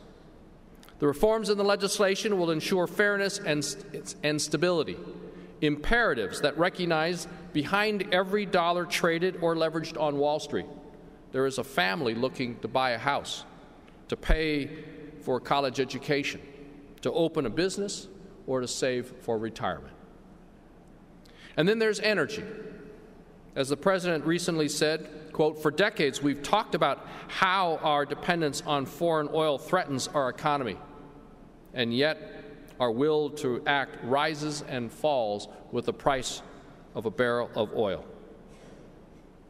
The crisis unfolding in the Gulf is yet one more reminder that there can be real and severe costs to our dependence on fossil fuels.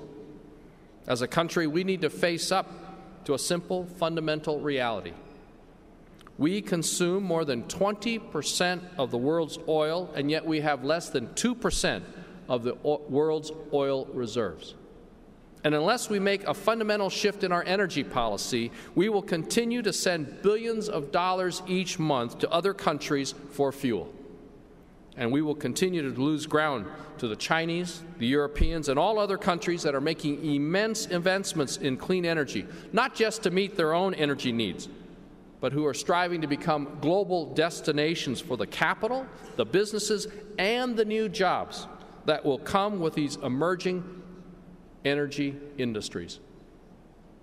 Now, the President has already made unprecedented investments in clean energy and energy efficiency. There's some $80 billion in the Recovery Act alone designed to double our renewable energy capacity in just 3 years. But the only way the transition to clean energy will succeed is if the private sector is fully invested in this future, if the capital comes off the sidelines and the ingenuity of our entrepreneurs is unleashed. And the only way to do that is to finally put a price on carbon. Too many companies, too much capital is sitting on the sidelines for fear that if they invest in technology A only to have the United States Congress pass an energy policy that favors technology B, that money and hard work will go down the drain. So everyone is sitting on the sidelines waiting. And in the meantime, China and Germany are racing ahead. That's why the President will be pushing in the months ahead for comprehensive energy legislation that will send a surefire market signal to every investor and every inventor in America that clean energy can be the profitable kind of energy. Healthcare, financial reform, energy. The progress that we make on these issues is going to have a huge impact on the ability of American businesses to grow and to innovate. And being from the Department of Commerce, that's my #1 concern. For all of our different duties, from patent and trademark to census to NOAA and the weather, to international trade, to export restrictions, to the Patent and Trademark Office, the primary purpose of the Department of Commerce can be described very simply. We exist to make American businesses more innovative at home and more competitive abroad, all so they can create more family wage jobs. And let's start with innovation, which the Department is seeking to kickstart in a variety of ways. Today, Commerce is in charge of about $5 billion of the administration's $7.2 billion effort to expand high-speed Internet access all around the country. It's simply unacceptable for some 36% of Americans to be without the educational, business, and employment opportunities that high-speed, reliable Internet service provides. And this program is going to help fix that glaring problem. And it's going to help catalyze billions of dollars more in broadband investment from the private sector and local communities. Because just as the federal government might fund the construction of an interstate across a state and then have local governments build the streets and other arteries that branch off of it, Most of our grants are funding basic infrastructure connections, connecting major institutions all across a state or a region, which will then allow local providers in the private sector to connect to it, to bring high-speed internet directly to homes and to businesses. We've already provided more than $1.2 billion to fund over 25,000 miles of networked high-speed internet lines in underserved communities throughout America. And aside from providing badly needed internet access to our future economic opportunities, these investments are going to create thousands of construction jobs in the near term, digging trenches, laying fiber optic cables, stringing up utility poles.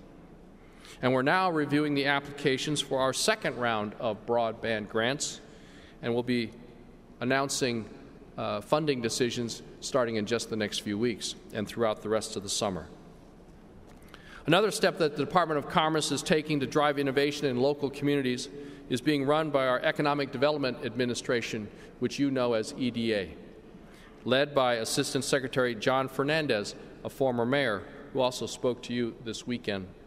As John detailed, the Economic Development Administration will be helping towns and cities identify their own unique strengths to develop regional innovation clusters.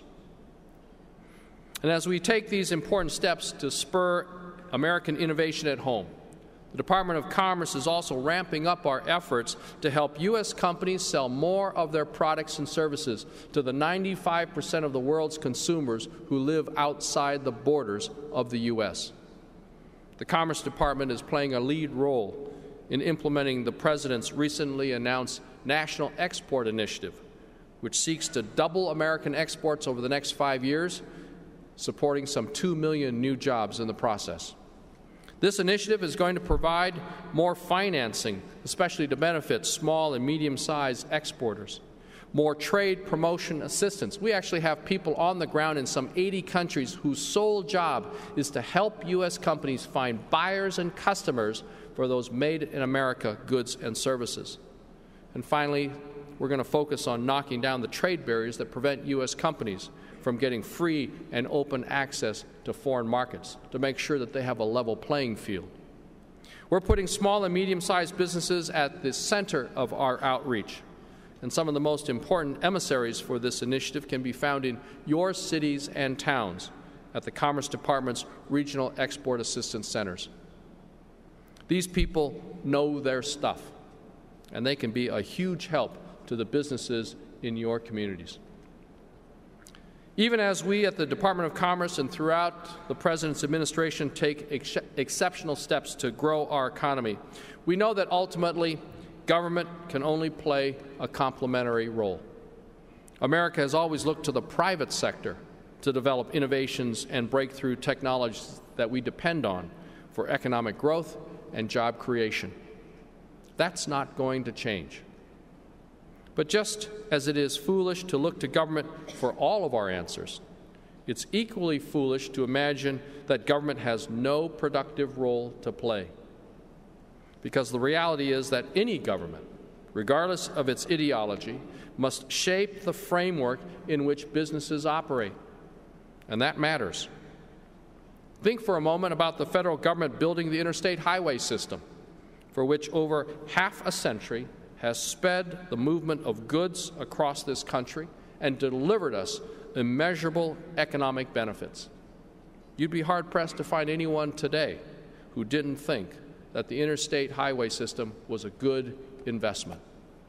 But back in the 1930s, when Franklin Roosevelt first proposed building it, one of his most prominent opponents said, and I quote, "It would be the first major step towards state socialism under which the federal government would take over private industry and the United States would become a totalitarian nation." End quote. This is about the interstate highway system. This language sounds pretty familiar, doesn't it? I mention this not to score political points, but to illustrate that to deny government's important complementary role in growing our economy is to deny America's history. It's no coincidence that America has been the leading economic power in the 20th century. And yes, it was entrepreneurs and inventors who led the way. But government also made smart investments in our people and in our infrastructure. We invested in basic research that we knew might not have immediate payoff, but would spur further economic growth 5 or 10 years down the road. We've got to get back to that. It's time for us to reinvent and focus on the fundamentals that have always made this country great: research, innovation, and the culture of entrepreneurship that values risk-taking and discovery. And that's what this administration is focused on. And I'm confident that the direction we're taking is going to empower our businesses and our people to create opportunities in your towns and cities all across this great nation. Thank you very much.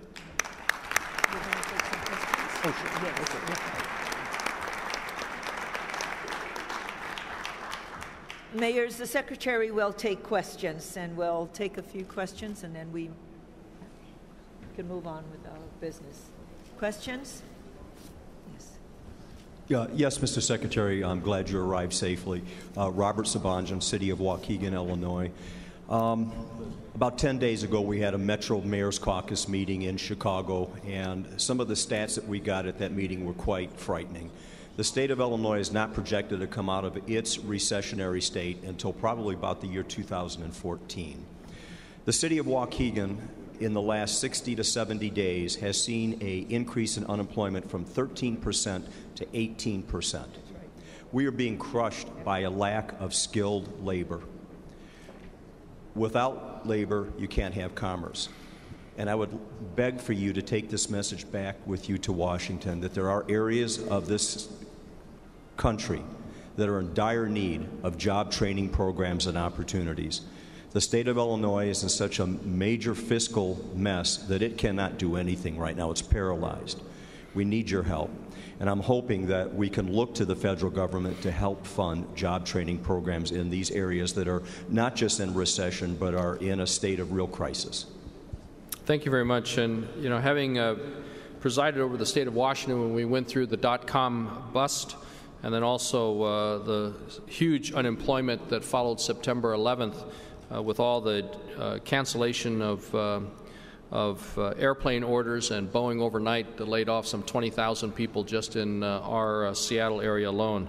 I know full well the struggles that so many communities are facing all across America, in which unemployment rates are 12 or 13 or 11%, and in some areas are expected because of, let's say, the end of the space shuttle program in Central Florida is expected to go up to 20% by the end of the year.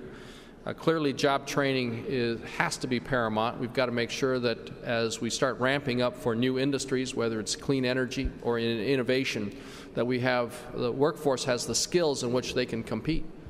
And I can tell you that, for instance, China is spending some $9 billion a month developing a clean energy sector, and they're doing this not just to meet their own energy needs or to reduce their greenhouse gas emissions. They're doing this to become the world's supplier of clean energy, energy efficiency, and they're focusing on job training and developing the skills for their workers to do this as they move from low-value manufacturing to high-tech manufacturing. We in America have to do the same thing.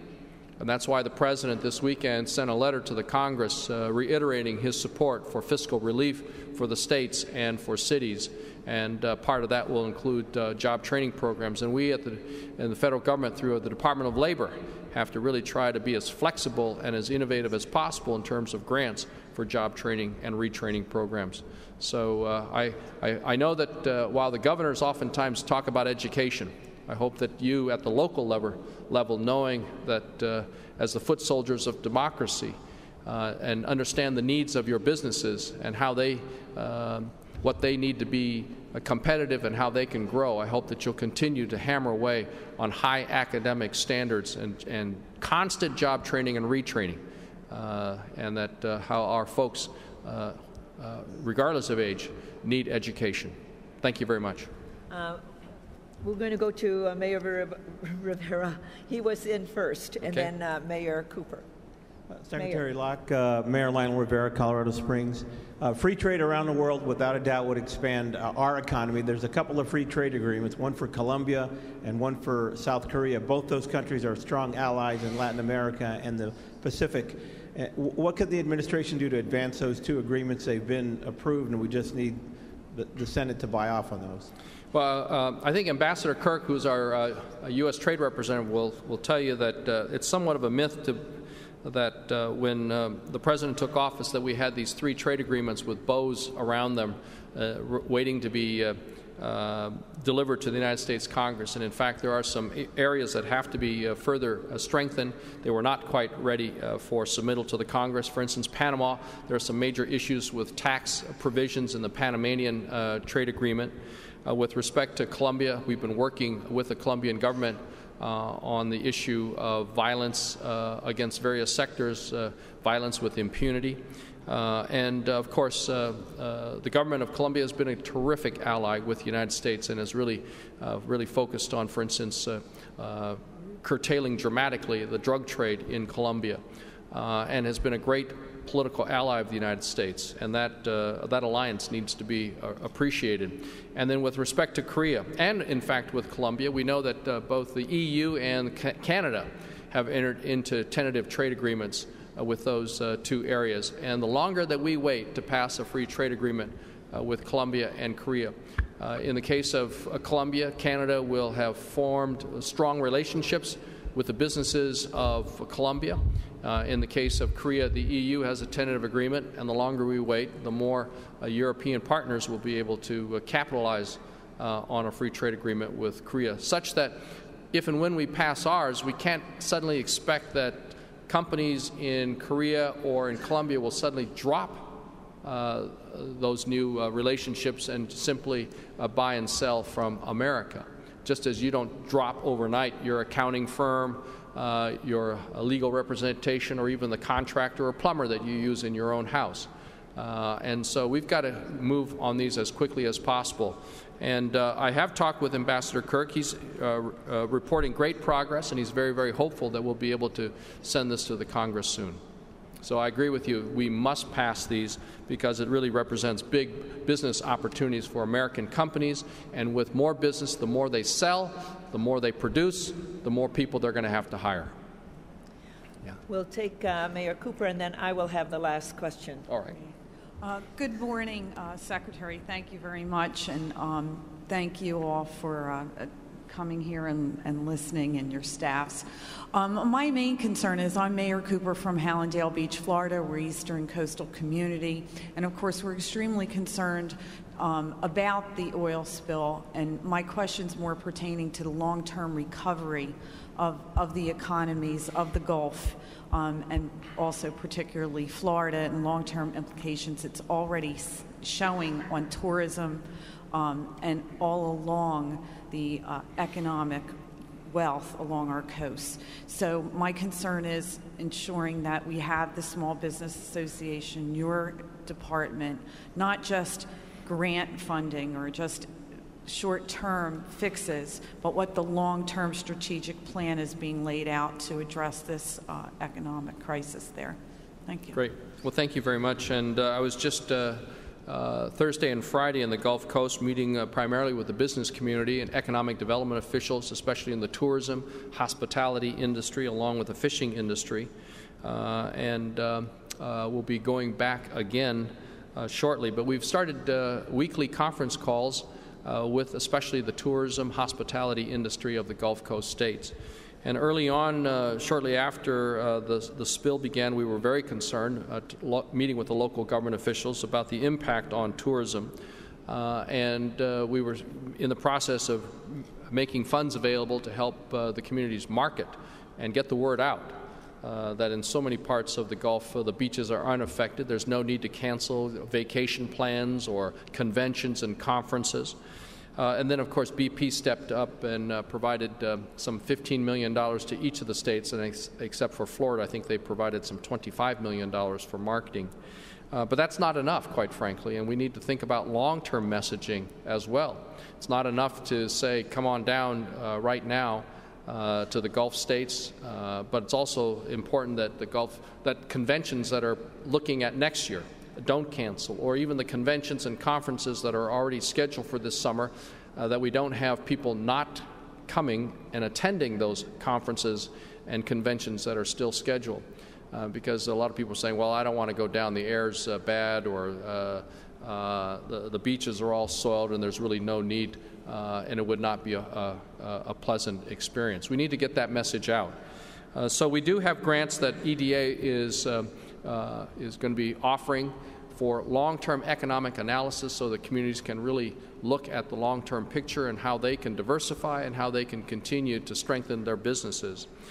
We also need to constantly get the message out that the seafood from the Gulf is safe, that while we do have fishing closures, the purpose of the fishing closures is to send the message to the American people that the fish that is being caught commercially is being inspected, is safe, and American public should feel confident in purchasing that seafood from the grocery stores or eating it in their local restaurants, whether it's in Chicago or Portland, Oregon. And we need to get the message out to the rest of America that none of the beaches in Mississippi, for instance, have ever seen a drop of oil, and that same thing with most of Florida, and that people should not cancel their vacation plans, their trips, conferences, conventions, and that we need to really help get that message out. So we're aware of that, and we're continuing with these weekly conference calls to figure out what it is that the local government officials need. So thank you very much for bringing that to our attention.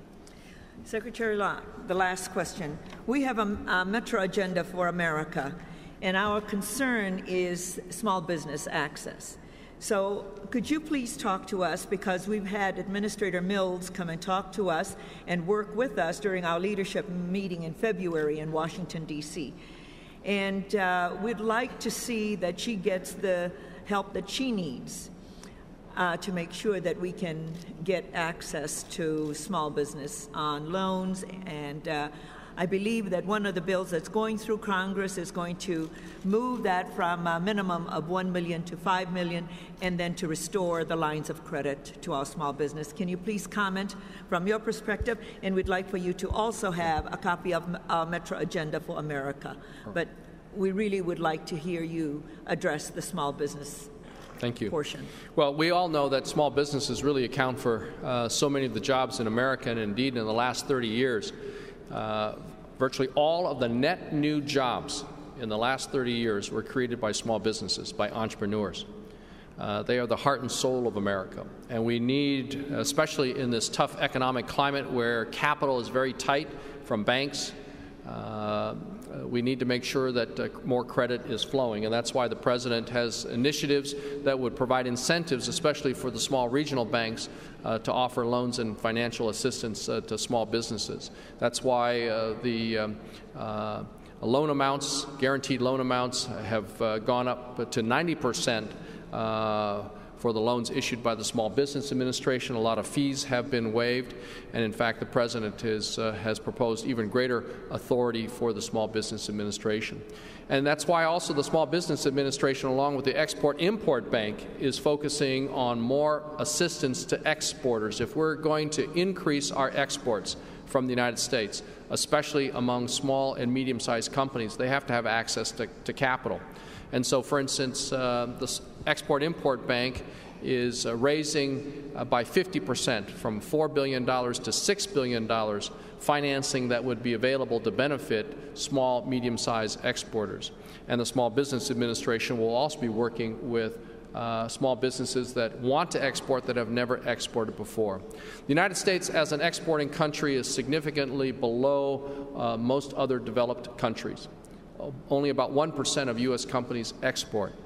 But of those companies that do export, 58% of all U.S. companies that do export to only one country. 58% of all U.S. companies that export to only one country, and these are primarily our small and medium-sized companies. And if these companies already know how to export, let's say they export to Mexico, they understand customs, they understand logistics, they understand currency, they understand contracts, they're more apt and more ready to export to another country, be it Canada or Europe or Asia, than a company that has never exported before.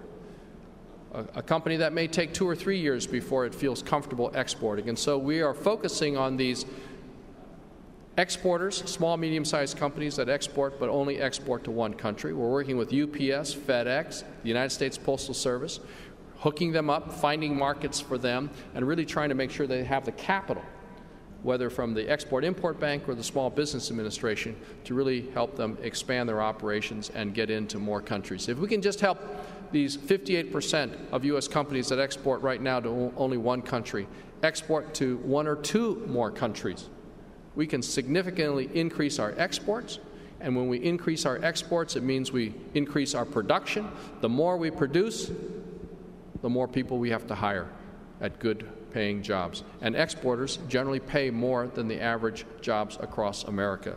So that's part of the agenda of the Small Business Administration, which the President very much supports, and I very much support, because my mom and dad had a small business, had a small mom and pop grocery store, and before that they were in the restaurant business, and I know how hard our small business owners work and how much they struggle, and how much an event like the Gulf Coast, or even a flood or a hurricane, natural disasters can completely disrupt their operations, and in which they can lose so much of their life savings and all of their earnings. So we need to really continue to focus on small businesses. Thank you all very much, and keep up the great work that you do day in and day out on our vibrant communities and towns all across America. Thank you. Thank you, Mr. Secretary, for coming. Thank you.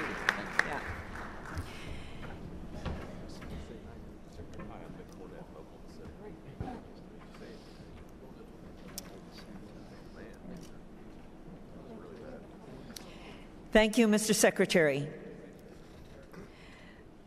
I will now reconvene our business session. I believe we are at energy. Mayor Miguel Pulido, Santa Ana, and Chair of the Energy Committee, please present your report. Mayor Pulido.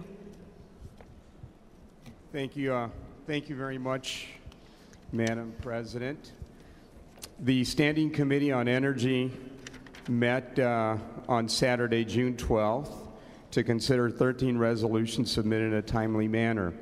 The committee adopted 12 of the 13 resolutions. Resolution 48 was withdrawn by the sponsor. Therefore, I now move the adoption of the following resolutions. Resolution 45, 46, 47, 49, 50, 51, 28, 30, 31, 52, 53, and 29. Thank you. Mayors, does anyone want a resolution to be pulled for a separate discussion and vote? I believe Mayor Rivera wants to pull 46 for a separate discussion and vote. He's standing, but he doesn't have a mic. That is correct. Okay. That's correct. Resolution 46 is pulled for a separate discussion and vote. We will vote on a balance. All in favor, please say aye. Oops, aye. Okay.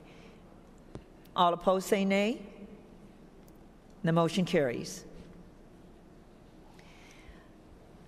Now call on Mayor Bob Foster of Long Beach, Chair of the Environment Committee, for his report. Mayor Foster.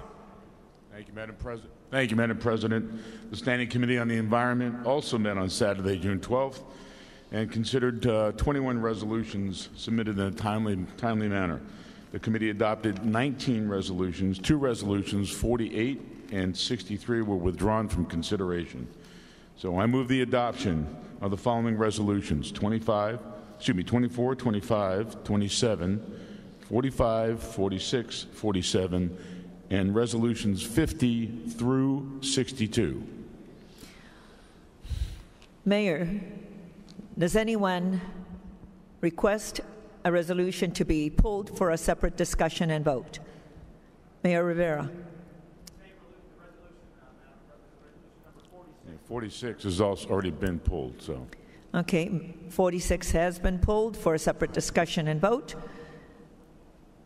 All in favor, please say aye. Aye. Opposed, say nay. And the motion carries. Thank you, Mayor. We move on to international affairs. Mayor Juan Carlos Bermudez of Doral, Chair of the International Affairs Committee. Mayor. Thank you, Madam President. The Standing Committee on International Affairs met on Friday, June 11, 2010, to consider 3 resolutions submitted in a timely manner and 2 new resolutions. The committee adopted all 5 resolutions. Therefore, I respectfully move adoption of the following resolutions: 37, 40, 43, 8, and 83. Thank you. Does the mayor have a resolution to be pulled for a separate discussion and vote? Seeing none, all in favor, please say aye. Aye. Opposed, say nay. And the motion carries. Thank you, Mayor Bermudez.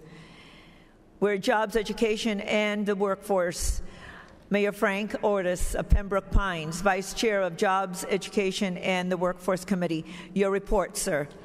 Thank you, Madam Chair. I'm so nervous. I've been working on this all night. Madam President, the Standing Committee on Jobs, Education, and the Workforce met on Saturday, June 12, 2010, to consider 11 resolutions submitted in a timely manner. The committee adopted all 11 resolutions. 2 new resolutions were introduced and adopted. I move the adoption of the following resolutions: 64, 65, 66, 3, 2, 67, 47, 6, 26, 10, 19, 84, and 85, Madam Chair. Thank you. Does the mayor have a resolution to be pulled for a separate discussion and vote? Anyone else? Seeing none, all in favor, please say aye. Aye. Opposed, say nay. And the motion carries. Thank you. I now call on Mayor James Brainerd, who is going to be reporting for Mayor Ashley Swearingen of Fresno, Vice Chair of the Metro Economies Committee. Mayor Brainerd is the mayor of Carmel, Indiana. Mayor, your report, please. Thank you. Madam President, the Metro Economies Committee met on Saturday, June 12th, and considered 12 resolutions. All 12 of the resolutions were adopted. I therefore move the adoption of the following resolutions: number 64, 65, 68, 69, 23, 29, 70, 57, 26, 50, 54, and 56. Thank you, Madam President. Does the mayor have a resolution to be pulled for a separate discussion and vote? Members? Seeing none, I now call for the vote on the package.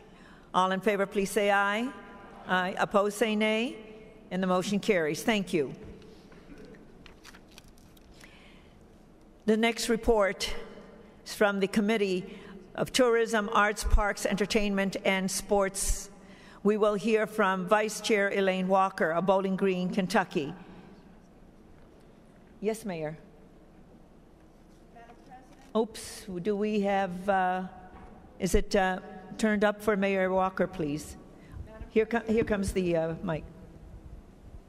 Madam President, the Standing Committee on Tourism, Arts, Parks, Entertainment, and Sports met on Friday and report out the following resolutions, and I move for their adoption. Resolutions 7, 71, 72, 73, 74, 75, 76, 16, 77, 67, 5, 69, 86, 87, 88, and 89. Thank you. Does the mayor know of any resolutions to be pulled for a separate discussion and vote? Members of on the floor, anyone wishes a motion to be pulled for a separate discussion and vote? Seeing none, I now call for a vote on the package. All those in favor, please say aye. Aye. Opposed, say nay. And the motion carries. Thank you, Mayor. We now move on to our final standing committee, and this is the Committee on Transportation and Communications, given by Mayor John Marks of Tallahassee, Vice Chair of Communications of the Transportation and Communications Committee. Mayor, your report, please. Thank you, Madam President. Madam President, the Standing Committee on Transportation and Communications met on Saturday, June 12, 2010, and considered 12 resolutions submitted in a timely manner and 1 new resolution. the committee tabled Resolution 63. I draw your attention to Resolution 90, where there is a technical omission. That resolution addresses recommendations of the U.S. Conference of Mayors that a national high-speed and intercity passenger rail funding source be included in the surface transportation authorization. And the technical omission, under the Resolve Clause 15, it should read as follows. Be it further resolved that the United States Conference of Mayors urges Congress to include the Northeast Corridor as one of the federally designated high-speed rail corridors, thereby making it clearly eligible for federal high-speed rail corridor-wide funding. That's just a technical omission to make sure that they are included in the list of high-speed rail corridors. And with that, Madam President, with that technical correction, I move the adoption of the following resolutions: 78, 79, 70, 80, 81, 27, 25, 24, 82, 38, 39, and 90. Does the mayor have a resolution to be pulled for a separate discussion and vote? Members, anyone wishes some resolution to be pulled for a separate discussion and vote? Seeing none, I now call for the vote on the package. All those in favor, please say aye. Aye. Opposed, say nay, and the motion carries. Thank you, Mayor. Okay. Three that have been pulled due to travel arrangements, they are asked, can we consider that one first? So if there's no objection, to see if we can do that first. Mayors, we have a request to consider these resolutions that have been pulled first because of travel. We will consider Resolution 40. 40. If there's no objection. Oh, 46. We will consider Resolution 46 first. Mayor, discussion on 46. Can I have 46?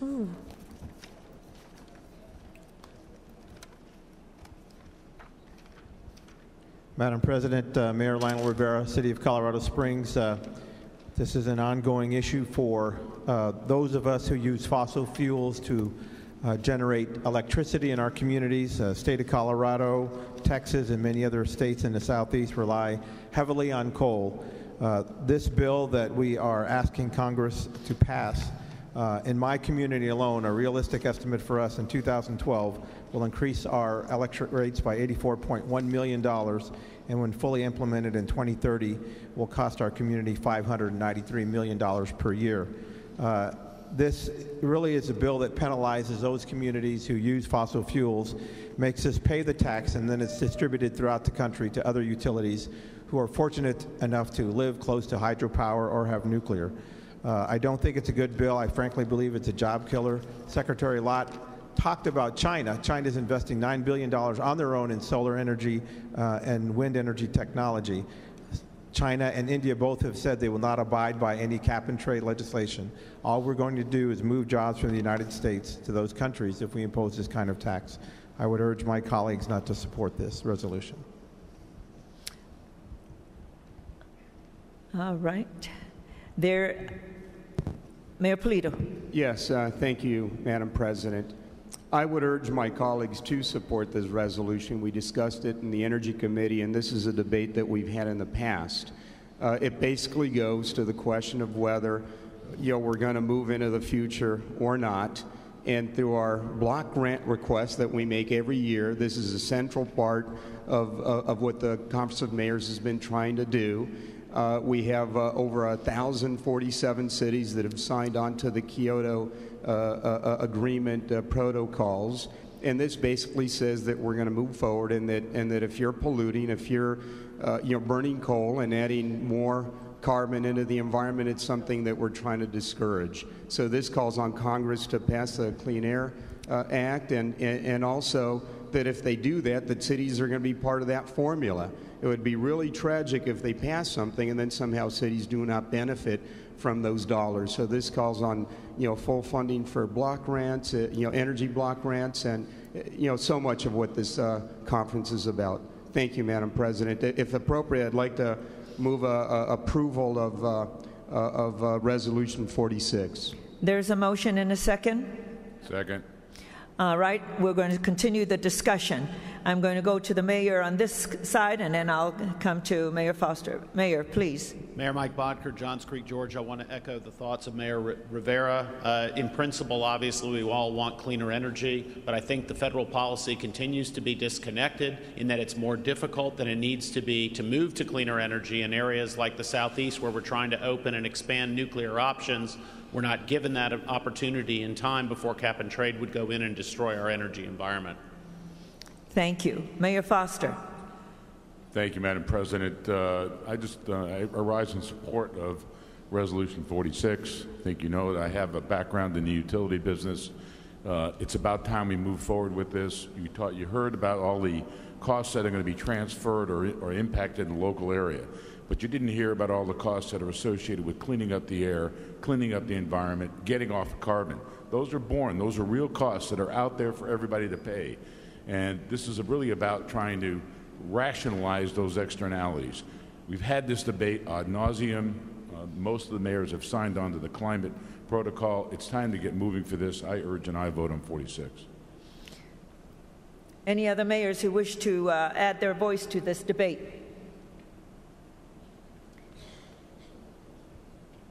Seeing none, I will take the vote. All in favor of Resolution 46, please raise your cards.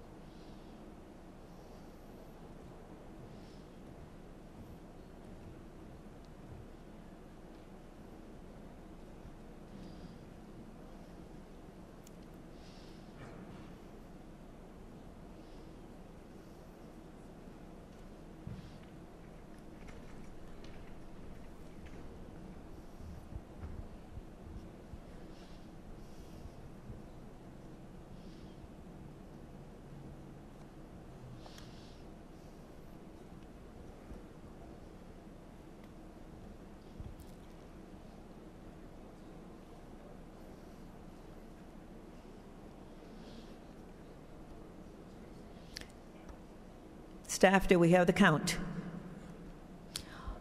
All oppose.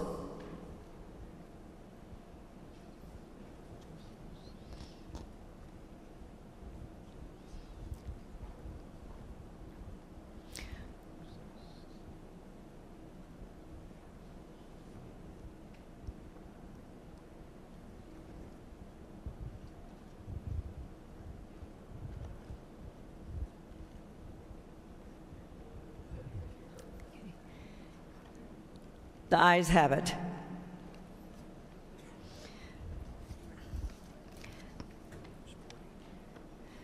The next resolution to discuss is Resolution 40. This is the resolution in support of the collective agreement on gun violence signed by global mayors assembled at the 2010 Richard J. Daley Global Cities Forum in Chicago, Illinois.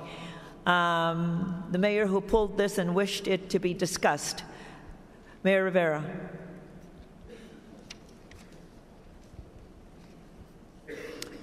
Mayor Rivera. The mic is right here. Sir. In principle, I support the efforts of this resolution. The one issue I have a problem with is in paragraph 9, third bullet point, where it says that we encourage the world to seek redress with the gun industry through the courts based on global trafficking of illegal guns. And I think it's frankly unfair to target the gun industry when they make a legal weapon in the United States and around the world. It's not their fault that there are criminals that are trafficking guns illegally. So from that aspect, I don't support the resolution, but I do support certainly the effort to cut back on illegal gun trafficking. Okay. We have a mayor here too. If you're going to wish to speak, please take the microphone so that I can call on you. Mayor. Madam President, Michael Nutter from Philadelphia. Madam President, I attended this conference in Chicago at the request of Mayor Daley. It was a great conference. And actually, Madam President, this particular clause in this whole issue was raised by the International Assemblage of Mayors at this particular conference. The issue here is that international mayors from around the world, are concerned that their cities are being flooded essentially with illegal weapons, and that the gun industry bears some responsibility for that, the U.S. Congress has essentially made the gun industry in the United States suit-proof. We cannot basically sue them. And so the international mayors are seeking redress in international courts because of the flooding of their cities and their countries with weapons from the United States of America. That's what this is really all about. Okay. And I speak in support of the resolution, of course. And you stand to support. Any others who wish to speak to this issue? I heard someone, but please take the microphone so I can recognize you.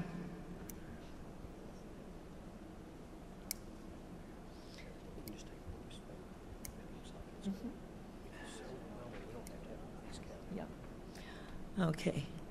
No one else to speak to this item, and I believe Mayor Nutter, you make the motion in support of the resolution.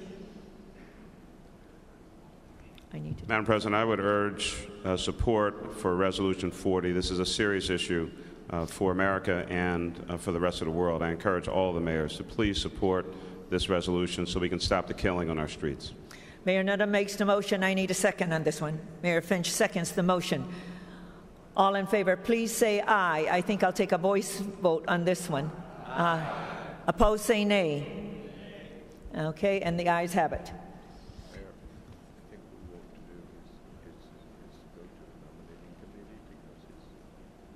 Do we need, pardon me?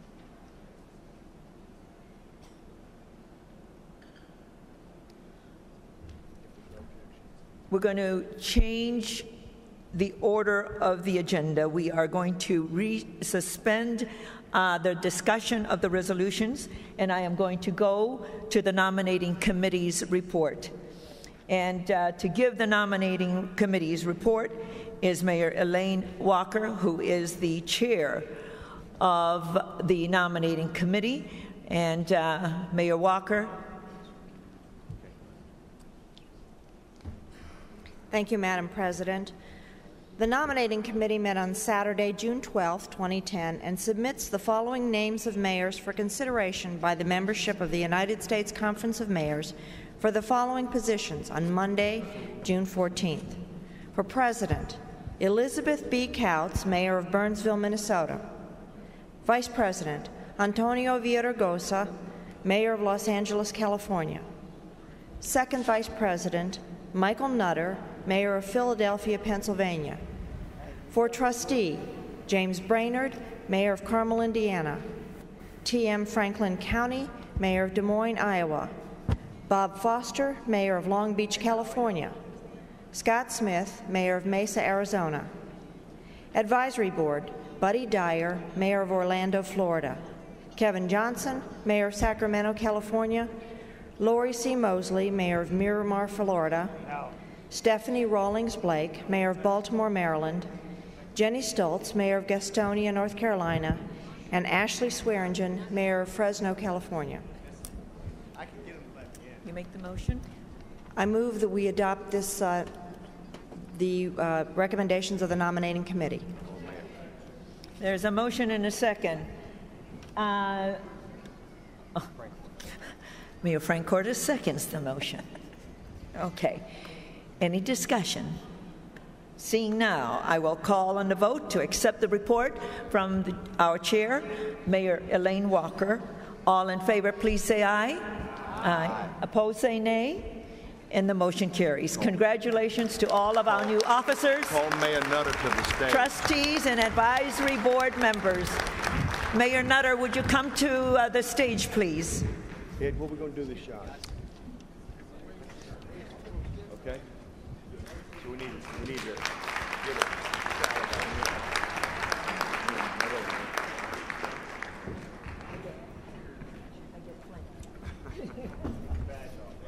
Badge off.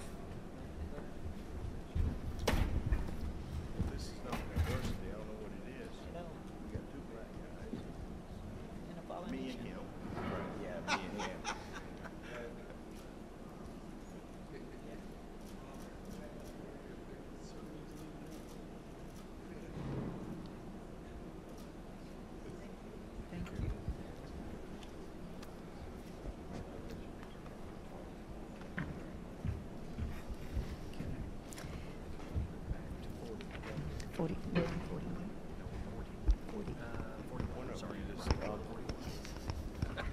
I'm on top of this. Yes. I will now proceed with the order of business. We are at Resolution 41, which was pulled for a separate discussion and vote. Resolution 41, opposing Arizona law SB 1070. May the mayor who yes, ma'am. rose to pull this, please. Thank you, Madam President. I'm Mayor Mike Jen from the city of Redondo Beach, California. As I had mentioned earlier, I support this, but I need to get some comments on the record because of a federal court case that's affecting my city and that some of you may hear about in the coming days.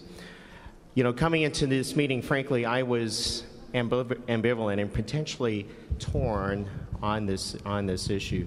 My city has an ordinance that has prohibited soliciting employment from our city streets and highways since 1987. The basis for this ordinance back then was the issue of traffic safety. In 2004, a number of organizations sued our city because of resident issues that were sent to us. We enforced this law. This issue has been in the federal court system since 2004. Late last week, our city of Redondo Beach was informed that a panel of the Ninth Circuit Court of Appeals upheld the constitutionality of our law. I support it because basically I see it as a traffic safety issue, but at the same time, what I have told my constituents is that these individuals are looking for work. These individuals are trying to support their families. They're trying to make a living, and they're trying to stay off the social roles, the social program roles, which benefit all of us. So there is an amount of empathy, I think, that we need to have for that aspect of the issue as well.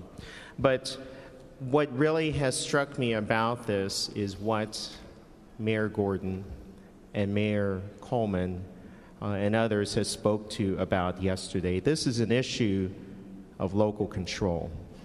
The state should never have the ability to tell our police department to prioritize and how to do their job on particular issues.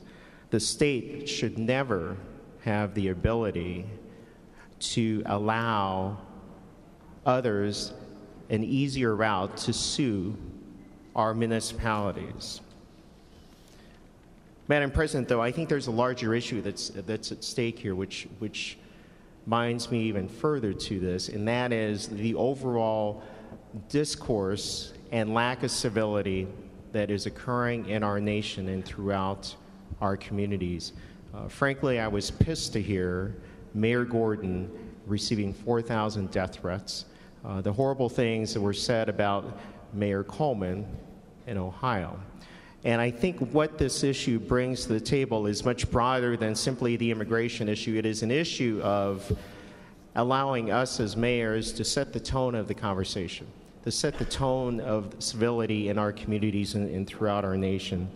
So I think this is a unique opportunity that we have with this particular issue. I hope that should this pass here today, that perhaps we will use some of the elements in resolution number 42 to form the basis to follow Mayor Palmer's model and to follow your model, ma'am, of a 10-point plan. A 10-point plan for immigration reform that we can concretely hand to the federal officials and say, these are some of the things that work in our communities. These are what we think will help our communities as well, and they give them something concrete. So I hope that after this is done today, that we have that ability to lay out a concrete path for our federal government from this organization on this issue. And I thank you very much for your time. Thank you, Mayor Jen. I'll go to Mayor Smith. Thank you, Madam Chair. Madam President, I should say. I'm a mayor in Arizona. I'm in the middle of this. I live it. I breathe it. I receive threats from both sides of the issue. I, along with Mayor Walkup and Mayor Gordon, vigorously opposed SB 1070. We lobbied the legislature hard and long. We lobbied the governor personally. It was passed and it was signed into law. I'm here to tell you about the realities of what we deal with, because I think there's a lot of rhetoric that even goes on in this room that I'd like to at least lead you so you understand perhaps better why Arizona would pass such a law.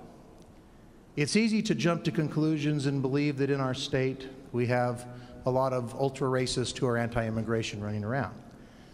Well, that belies the fact that 70% of Arizonans from all ends, and I will tell you in my city, it crosses political boundaries, ideological boundaries, and it crosses even ethnic boundaries. People are fed up. But we are fed up for a different reason than perhaps you understand. I'm a native Arizonan. As I talk to my fellow mayors, I believe the immigration you talk about is the immigration that I lived for most of my life. This is not the immigration that this bill is patterned after, nor was it meant to address it. I may have opposed this bill, but I understand why it was enacted. I don't agree with it. The reason is because the immigration I grew up with was one of hardworking citizens, the type that Mayor Jen talked about, that we coexisted with, that we embraced in our communities even. The immigration of the last 5 or 10 years in Arizona is one of organized crime, is one of environmental devastation along our borders, as 1 million+ people a year cross our borders and take the beautiful Sonoran Desert and turn it into a garbage dump and devastate the natural beauty of it. It's an immigration where upscale neighborhoods are interrupted by SWAT teams who come in to find a drop house that's filled with dozens of prisoners of organized crime syndicates and cartels who bring these people across the desert, put them in these neighborhoods, and extort additional money, maim them, torture them, kill them. These are daily occurrences in our cities. This is the immigration that has led people to act like they act. It's a terrible situation. This is not the immigration I grew up with, but I understand why people think differently. I hope you understand a little bit of why Arizona and some people in Arizona feel they need to take action. I'm neither here to argue for or against 1070. I've already stated that we, as most mayors in Arizona, are against for a lot of the reasons that Mayor Jen talked about. It is a gross interruption. It is an unfunded mandate of the ultimate order where the state government is mandating to our police what they must do and then giving us not one penny to do it. They're creating a new law which will impose upon cities perhaps millions of dollars of additional expenses for incarceration without any money to do it. One thing it will not do in Mesa, Arizona, nor do I believe it will do in Tucson, Arizona, is create the kind of situation that the hype and the rhetoric has talked about. Mesa, Arizona has had a very well-defined immigration enforcement policy for over 2 years. It was one of the first things I did when I became mayor. It balances the need to enforce the law with the most absolute requirement of any government, which is to protect individual rights of all people. It balances those. SB 1070 potentially throws that balance out of whack, but in Mesa, Arizona, you will not see the kind of horror stories that you're hearing about. Our police will not go on searches. We will not pull people over, and that will happen also in Tucson and other cities where we have good police departments who are well trained. So I want to dispel that, because that is a rhetoric that has overtaken reality.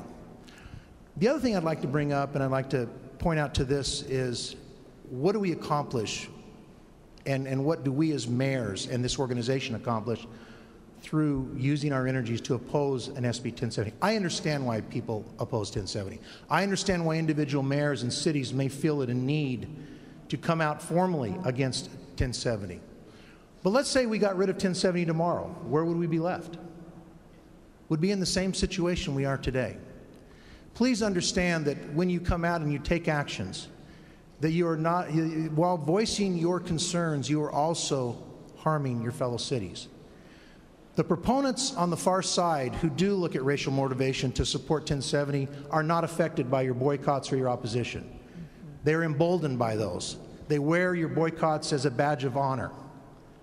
Cities are hurt. Phil Gordon is hurt. Scott Smith is hurt. Bob Walkup in Tucson is hurt. We get hurt by this. And the other thing that's happening is that within Arizona, believe it or not, it is counterproductive, because the more drastic the opposition, the more difficult it is for us within Arizona to fight against this bad law. I would exhort you that if you oppose this law, please use your energies to do the one thing that will make Arizona SB 1070 and any other law that may potentially follow obsolete, moot point, and that's to change the law at the federal level. If we cannot change the law at the federal level, you will not see an end to these types of laws because people are frustrated for a valid reason that goes far beyond what we're talking about. If we change this law and we use our energies to change federal law, it will preclude the types of activities we're talking about. I would hope. The other thing is, as we oppose SB 1070, in many ways we give the federal government a free pass. We allow them to step in and use their energy and hide their lack of effort because they believe they are fulfilling their mandate by simply opposing laws they don't like. Please, if this organization can do one thing to help us in Arizona, if we can do one thing to preclude, let us use our collective energies to demand action from this administration and from the federal government. I believe we're giving them a free ride, a free pass on this. I would agree with Ms. Murguia, who said very eloquently yesterday that those in Washington have shown little interest in truly enacting immigration reform. I hope that as we come out of this, we focus our energies on demanding real action. Otherwise, SB 1070 will be one of a myriad of copycat bills, and if you kill SB 1070, you will not kill the animal. So please, regardless of how we feel about this, remember in your individual cities that as you take action, work with our cities, your fellow cities in Arizona. Don't hurt us. And also, please, let's focus our energy to get real change, real reform, real new laws out of Washington, because they are skating by and we cannot allow that. Thank you, Madam President. Thank you very much. Madam Chair. Thank you very much, Mayor Smith. Yes, please. Mayor Cordes. Mayor, Madam Chair, Frank Ortis, Mayor Pembroke Pines, Florida. I rise to support this resolution and support Mayor Gordon. Florida, as you know, is not bordered by a state that has immigrants. But my city is a minority-majority city now. They don't cross the border, Madam Chair, ladies and gentlemen. They come in inner tubes and sticks of wood tied together. I invite all of you to go to Key West and see the museum to see how immigrants who want to get away from oppression and a violation of human rights risk their lives every day to come across to this great country of America. And when we see these people, or we don't even know how many are killed in the Gulf. I was on a cruise ship one night in the Gulf. It was rocky. I was having dinner with my lovely wife, and I noticed that the ship all of a sudden stopped. So we went up to the top deck, and it stopped because it had been circling a John boat. Do you know what a John boat is? It's a small little boat. In it were 5 Cubans with a sheet for a sail. Come to find out they had been in the Gulf 7 days. This ship, the Royal Caribbean, sent a lifeboat out after they circled to make sure everything was okay. They took those people and brought them on board to give medical attention. The Coast Guard convened with us in the middle of the night through these choppy seas and brought those people back to Cuba. We need a federal immigration policy now to stop those kinds of actions. So I strongly support it. Thank you, Madam Chair. Thank you. Mayor. Yes, Mayor Bob Sabanjan, City of Waukegan, Illinois. A lot of you probably wonder, what does a little city on the Lake Michigan shoreline think about this, have to do with this? Well, let me explain to you what has happened in my community. In the last 15 years, we have seen our Latino population grow from about 20% to almost 55%. The majority of that population has come from 4 small communities in Mexico, some of which we have absorbed 50% of their population into our community. That has caused our city some problems, but I will tell you this. We were a dying community. We had people leaving Waukegan at a very high rate during the 90s. Businesses were closing. We had streets that empty stores. The people from Mexico came into the city of Waukegan and began to regrow our economic base. They provided labor. They brought their children into our schools. Yes, there were issues with bilingualism, but those issues were addressed and they're still being dealt with. My very office, my presence in office, was brought about by the Mexican-American population in my city. They organized politically to help me get elected because I told them, we will not target you unfairly. You will not be profiled in my city as you drive through our streets. But you will also not be allowed to drive without insurance, to drive without a license, to overcrowd. And those that were American citizens agreed with that. They supported me. They got out and worked day and night to make sure I was elected. And now they are a force to be reckoned with in my community. And they are a force to be reckoned with in the United States of America as well. They are good, contributing residents and citizens. Over 90% of our ROTC program in our high school are Latino students. Some of the best students coming through our schools now are Latino students. They are the ones that are crying out the loudest for improvements in the education system so that their children can do better, that they can be prepared to be part of the American fabric. They want to be Americans. This is not Al-Qaeda. These are people who see a better life for them across a border. Now, I had the opportunity to visit Germany in 1973. I went across through East Berlin and I saw the wall. While I was there, 2 people were killed crossing over the wall seeking freedom and a better life. America is not a nation of barbed wire fences or walls. We are better than that. But I also agree that the federal government must do something. They must stop the violence in the Southeast by all means necessary. So I ask you as mayors here today to vote humanity, to vote for America, the America that is traditional with open arms, but with rules and regulations, and vote for this resolution. Thank you. Mayor. Thank you, Madam Chairperson. I was originally supposed to be on a flight today, but did they cancel and I don't your know flight? if that's province that I'm still here because I might not make everybody happy in the room for my comments. But first of all, Mayor Gordon or any other mayor should not have to stand. We all know that the abuse and the hate that comes from that side, the extremism. But on the same token, in fairness, that many mayors who support the Arizona law because the federal government has not done their job gets accused of being a racist, and that's not fair. Mayor Villagrosa talked about his grandpa Pete. I told him last night about my father Ben, who came from Italy. Certainly, we want immigration, but we are a country of immigrants, and we are a nation of laws.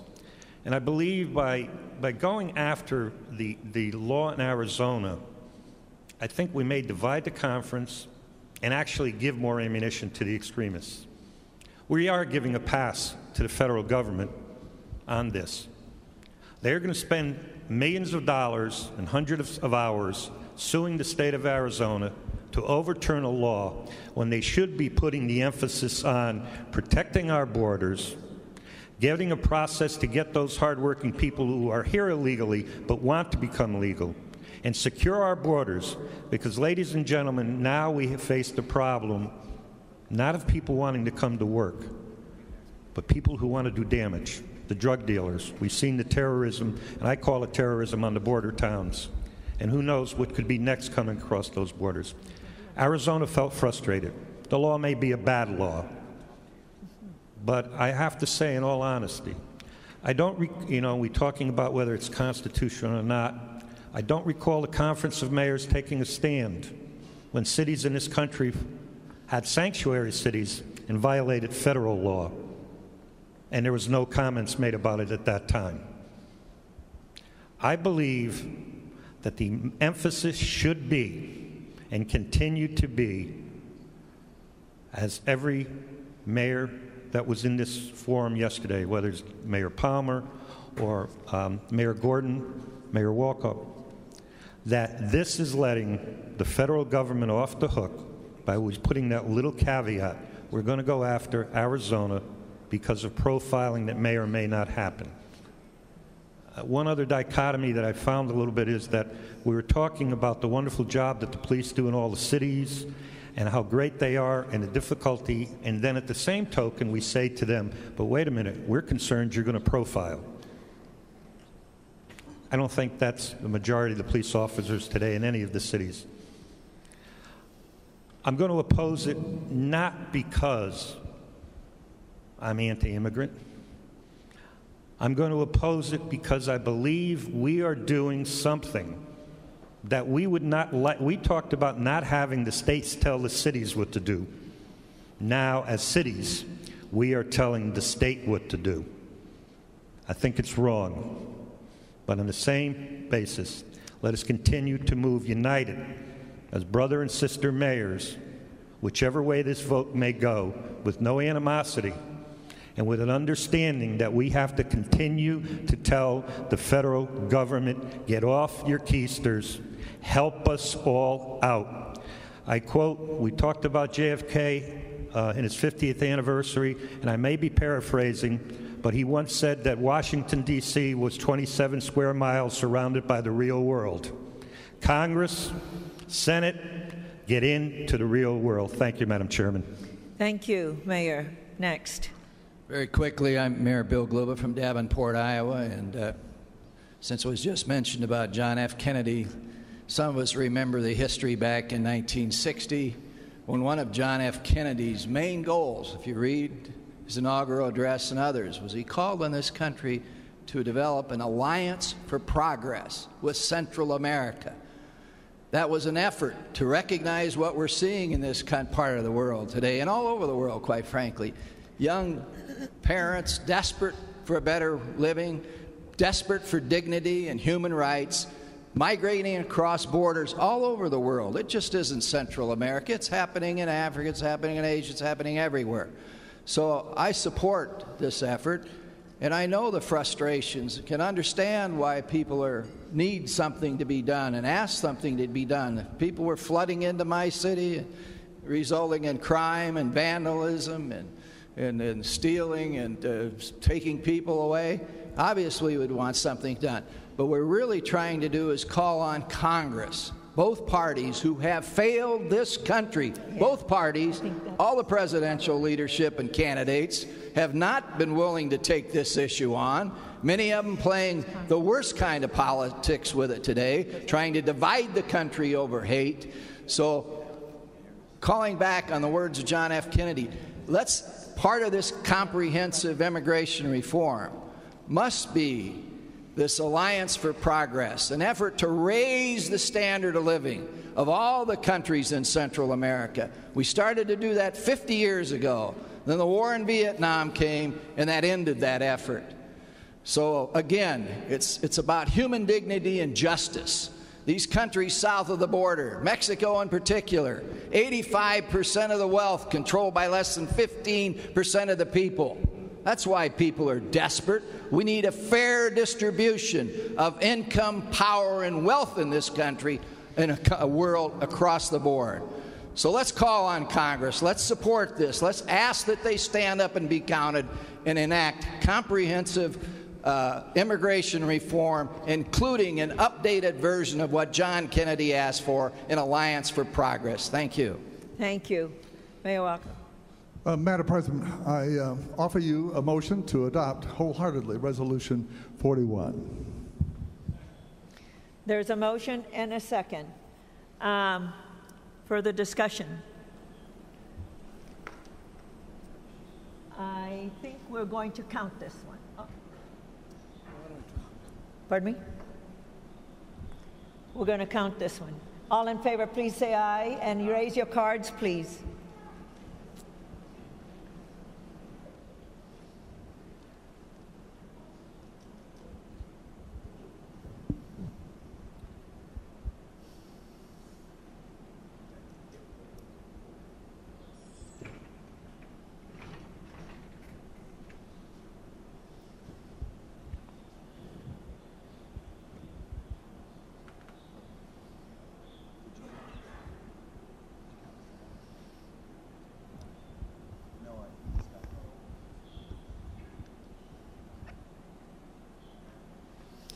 You have the count?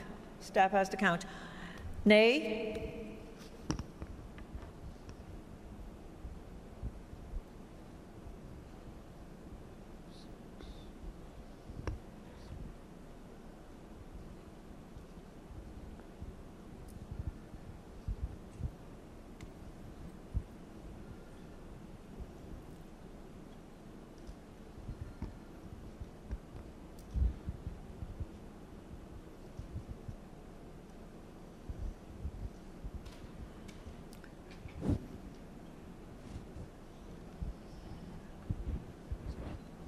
And the ayes have it. The motion passes.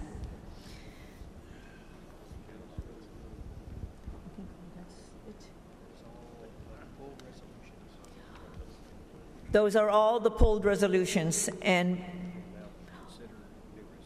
now we will consider the new resolution that was placed before us, and that resolution is on the Gulf oil spill. Mayor Marks. Thank you, Madam President. On yesterday, we had a very spirited and lively discussion with Lisa Jackson, and we discussed this issue very, very thoroughly. This resolution fundamentally parallels the discussion that we had yesterday with regards to the Gulf oil spill.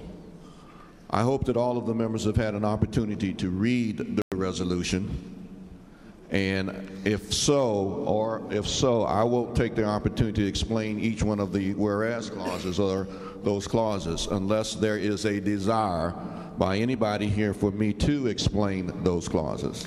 Let me ask the question. Does anyone need further explanation on all of the whereases and the resolves?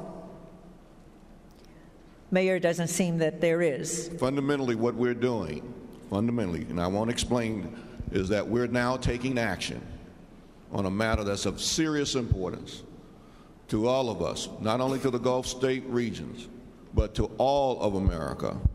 This disaster will definitely, without question, impact all of us. So I want to thank all of you all, and I want to thank the other 14 sponsors who are signed on to this as well.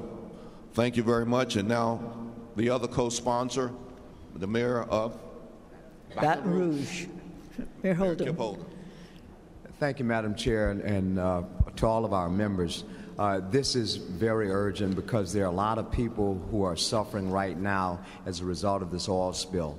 It's not just one state, it's states on the Gulf region, but also across the nation, because trillions of dollars virtually flow into other states as a result of what we get in our resources in Louisiana and other portions of the Gulf states.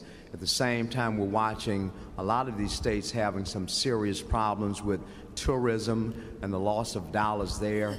We have a question as to how, if a city is already in dire financial straits, how they're going to survive in terms of even implementing basic services without more budget cuts and laying off of staff. And so I would urge all of us to join together to send this message whereby we can have a situation that everyone is put on notice across this country that this is a national emergency, not a Gulf Coast emergency, and all of us must respond because the mayors have been the ones on the ground. They can lead, we will lead, and we ask for support of this resolution to let people know that we are not going to shirk our responsibilities. We've always been there, and we will continue to be there. Thank you very much. Thank you. With that, Madam President, my co-sponsor Kip Holden and I moved the resolution, but we think we have others to speak.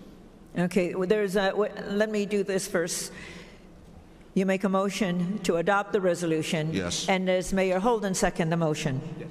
Mayor Holden seconds the motion. Discussion. I believe that there are mayors who wish to speak. Mayor Thomas Masters, the mayor of the city of Riviera Beach, Florida. we are supporting the resolution as well, along with many cities in Florida, if not all the cities of Florida. Thank you. Thank you. Mayor Cooper. Thank you. I, of course, support the resolution, but just as an update, I got a call on my phone from the EPA for the coastal cities in Florida and everybody to update. So I think our message worked yesterday. So thank you. Very no, good. Serious. So. Madam President, Randall Henderson, Mayor of Fort Myers, Florida. I want to just make two remarks of support. I have respected Mayor Nutter's remarks yesterday as we debated this matter, where the theme of getting one command person in place to pursue this. It's in there. I want to highlight it because I think it's profound. Let's deploy a 5-star general to the situation, and let's take control of it. What has everybody agitated is that it's spewing every second of every day that's running off the clock. Next, I want to make one remark that Mayor Riley so profoundly made in a recent publication of the U.S. Conference of Mayors newspaper, where he said that when you have a catastrophic situation, that you approach that catastrophic situation as if you were in battle, and you deploy all your necessary resources that are available to achieve the stated objective. He's absolutely right. Mayor Nutter is absolutely right. Thank you all for your consideration on this matter. Thank you, Mayor. Next. Good morning, Madam Chair. My name is Andre Pierre, the mayor for the city of North Miami. I'm one of the cities that will be affected by the oil golf course, so I strongly support this resolution. Thank you. Thank you. Is there anyone else to speak to this item? Mayor. Yes, Madam Chair, speaking in support of the resolution, but item number 14, and therefore be it further resolved, I hope that Congress does support especially the communities affected by this locally with their economic losses, but I hope that that support comes from the oil company and not from the taxpayer.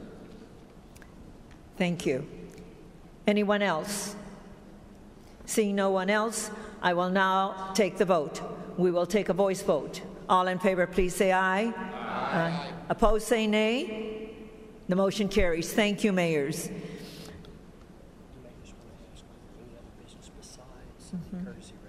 Yes. Mayors, I do have one courtesy resolution, but is there any other item that the body wishes to be addressed? Mayors, I need your consideration, and this is a special resolution, not a policy resolution, but a special resolution to honor our host mayor, Mayor Mick Cornett, Mayor of Oklahoma City, host of the 78th annual meeting of the United States Conference of Mayors. Mayor, at your desk, you all have the special resolution before you. I will read the first and second whereas and the resolve. The rest you see before you.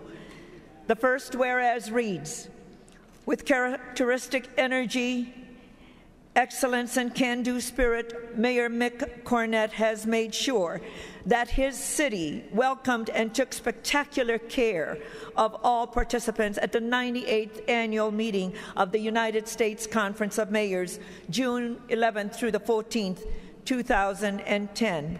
And whereas Mayor Cornett has been at the forefront of the Oklahoma City Renaissance, including the MAPS program, under which every building in Oklahoma City Public School District is being renovated or rebuilt, the grand arrival of the National Basketball Association, the Oklahoma City Thunder, making Oklahoma City a major league sports city, an economy that in the 2009 and 2010 recession years has consistently had the lowest unemployment rate in the nation, and his own personal achievements of losing 42 pounds and then leading a successful movement to change the culture of obesity in Oklahoma City.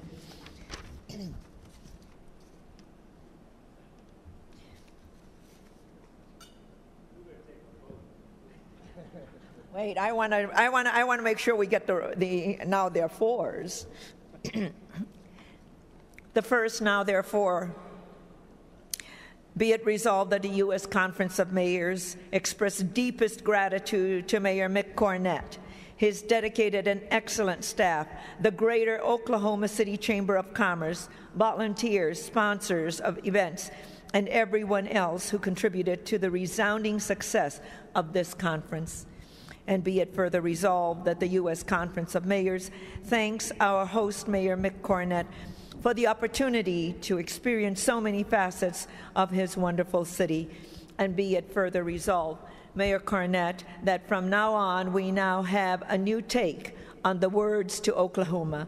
To us, now the words go like this. We know we belong to the land, and the land we belong to is grand. And when we, I can't sing it, Mufi needs to sing it, or somebody else. Who? Okay, well then make the motion, Mayor. So move. He didn't want me to say yippee yippee ki-yo or whatever it is. So, Mayor? There is a motion on the floor to adopt the, yes, Mayor. We know we belong to the land. Yay! And the land we belong to is grand. And when we say, F-A-R-I-K, we're only saying you're doing fine, Oklahoma City, okay. L-A-H-O-M-A, Oklahoma City. Thank you very much. I'll be here through the weekend. Thank you. Oh, yeah. Okay. Mayor Smith seconds the motion. All in favor, please say aye. Aye.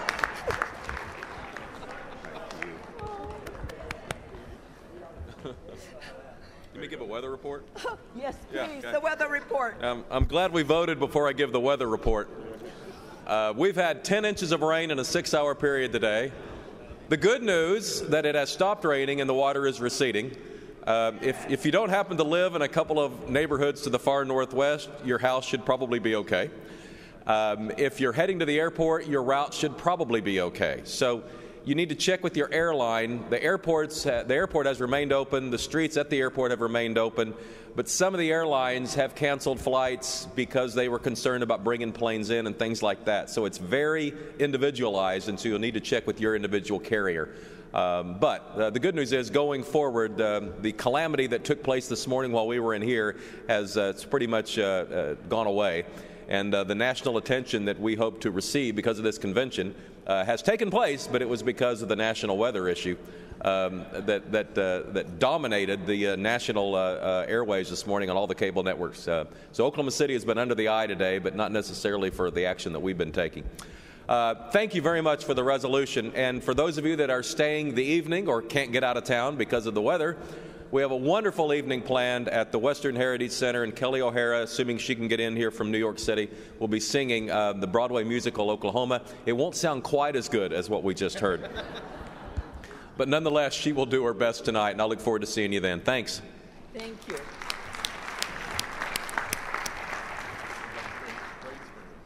Mayors, I believe that concludes our business session for today.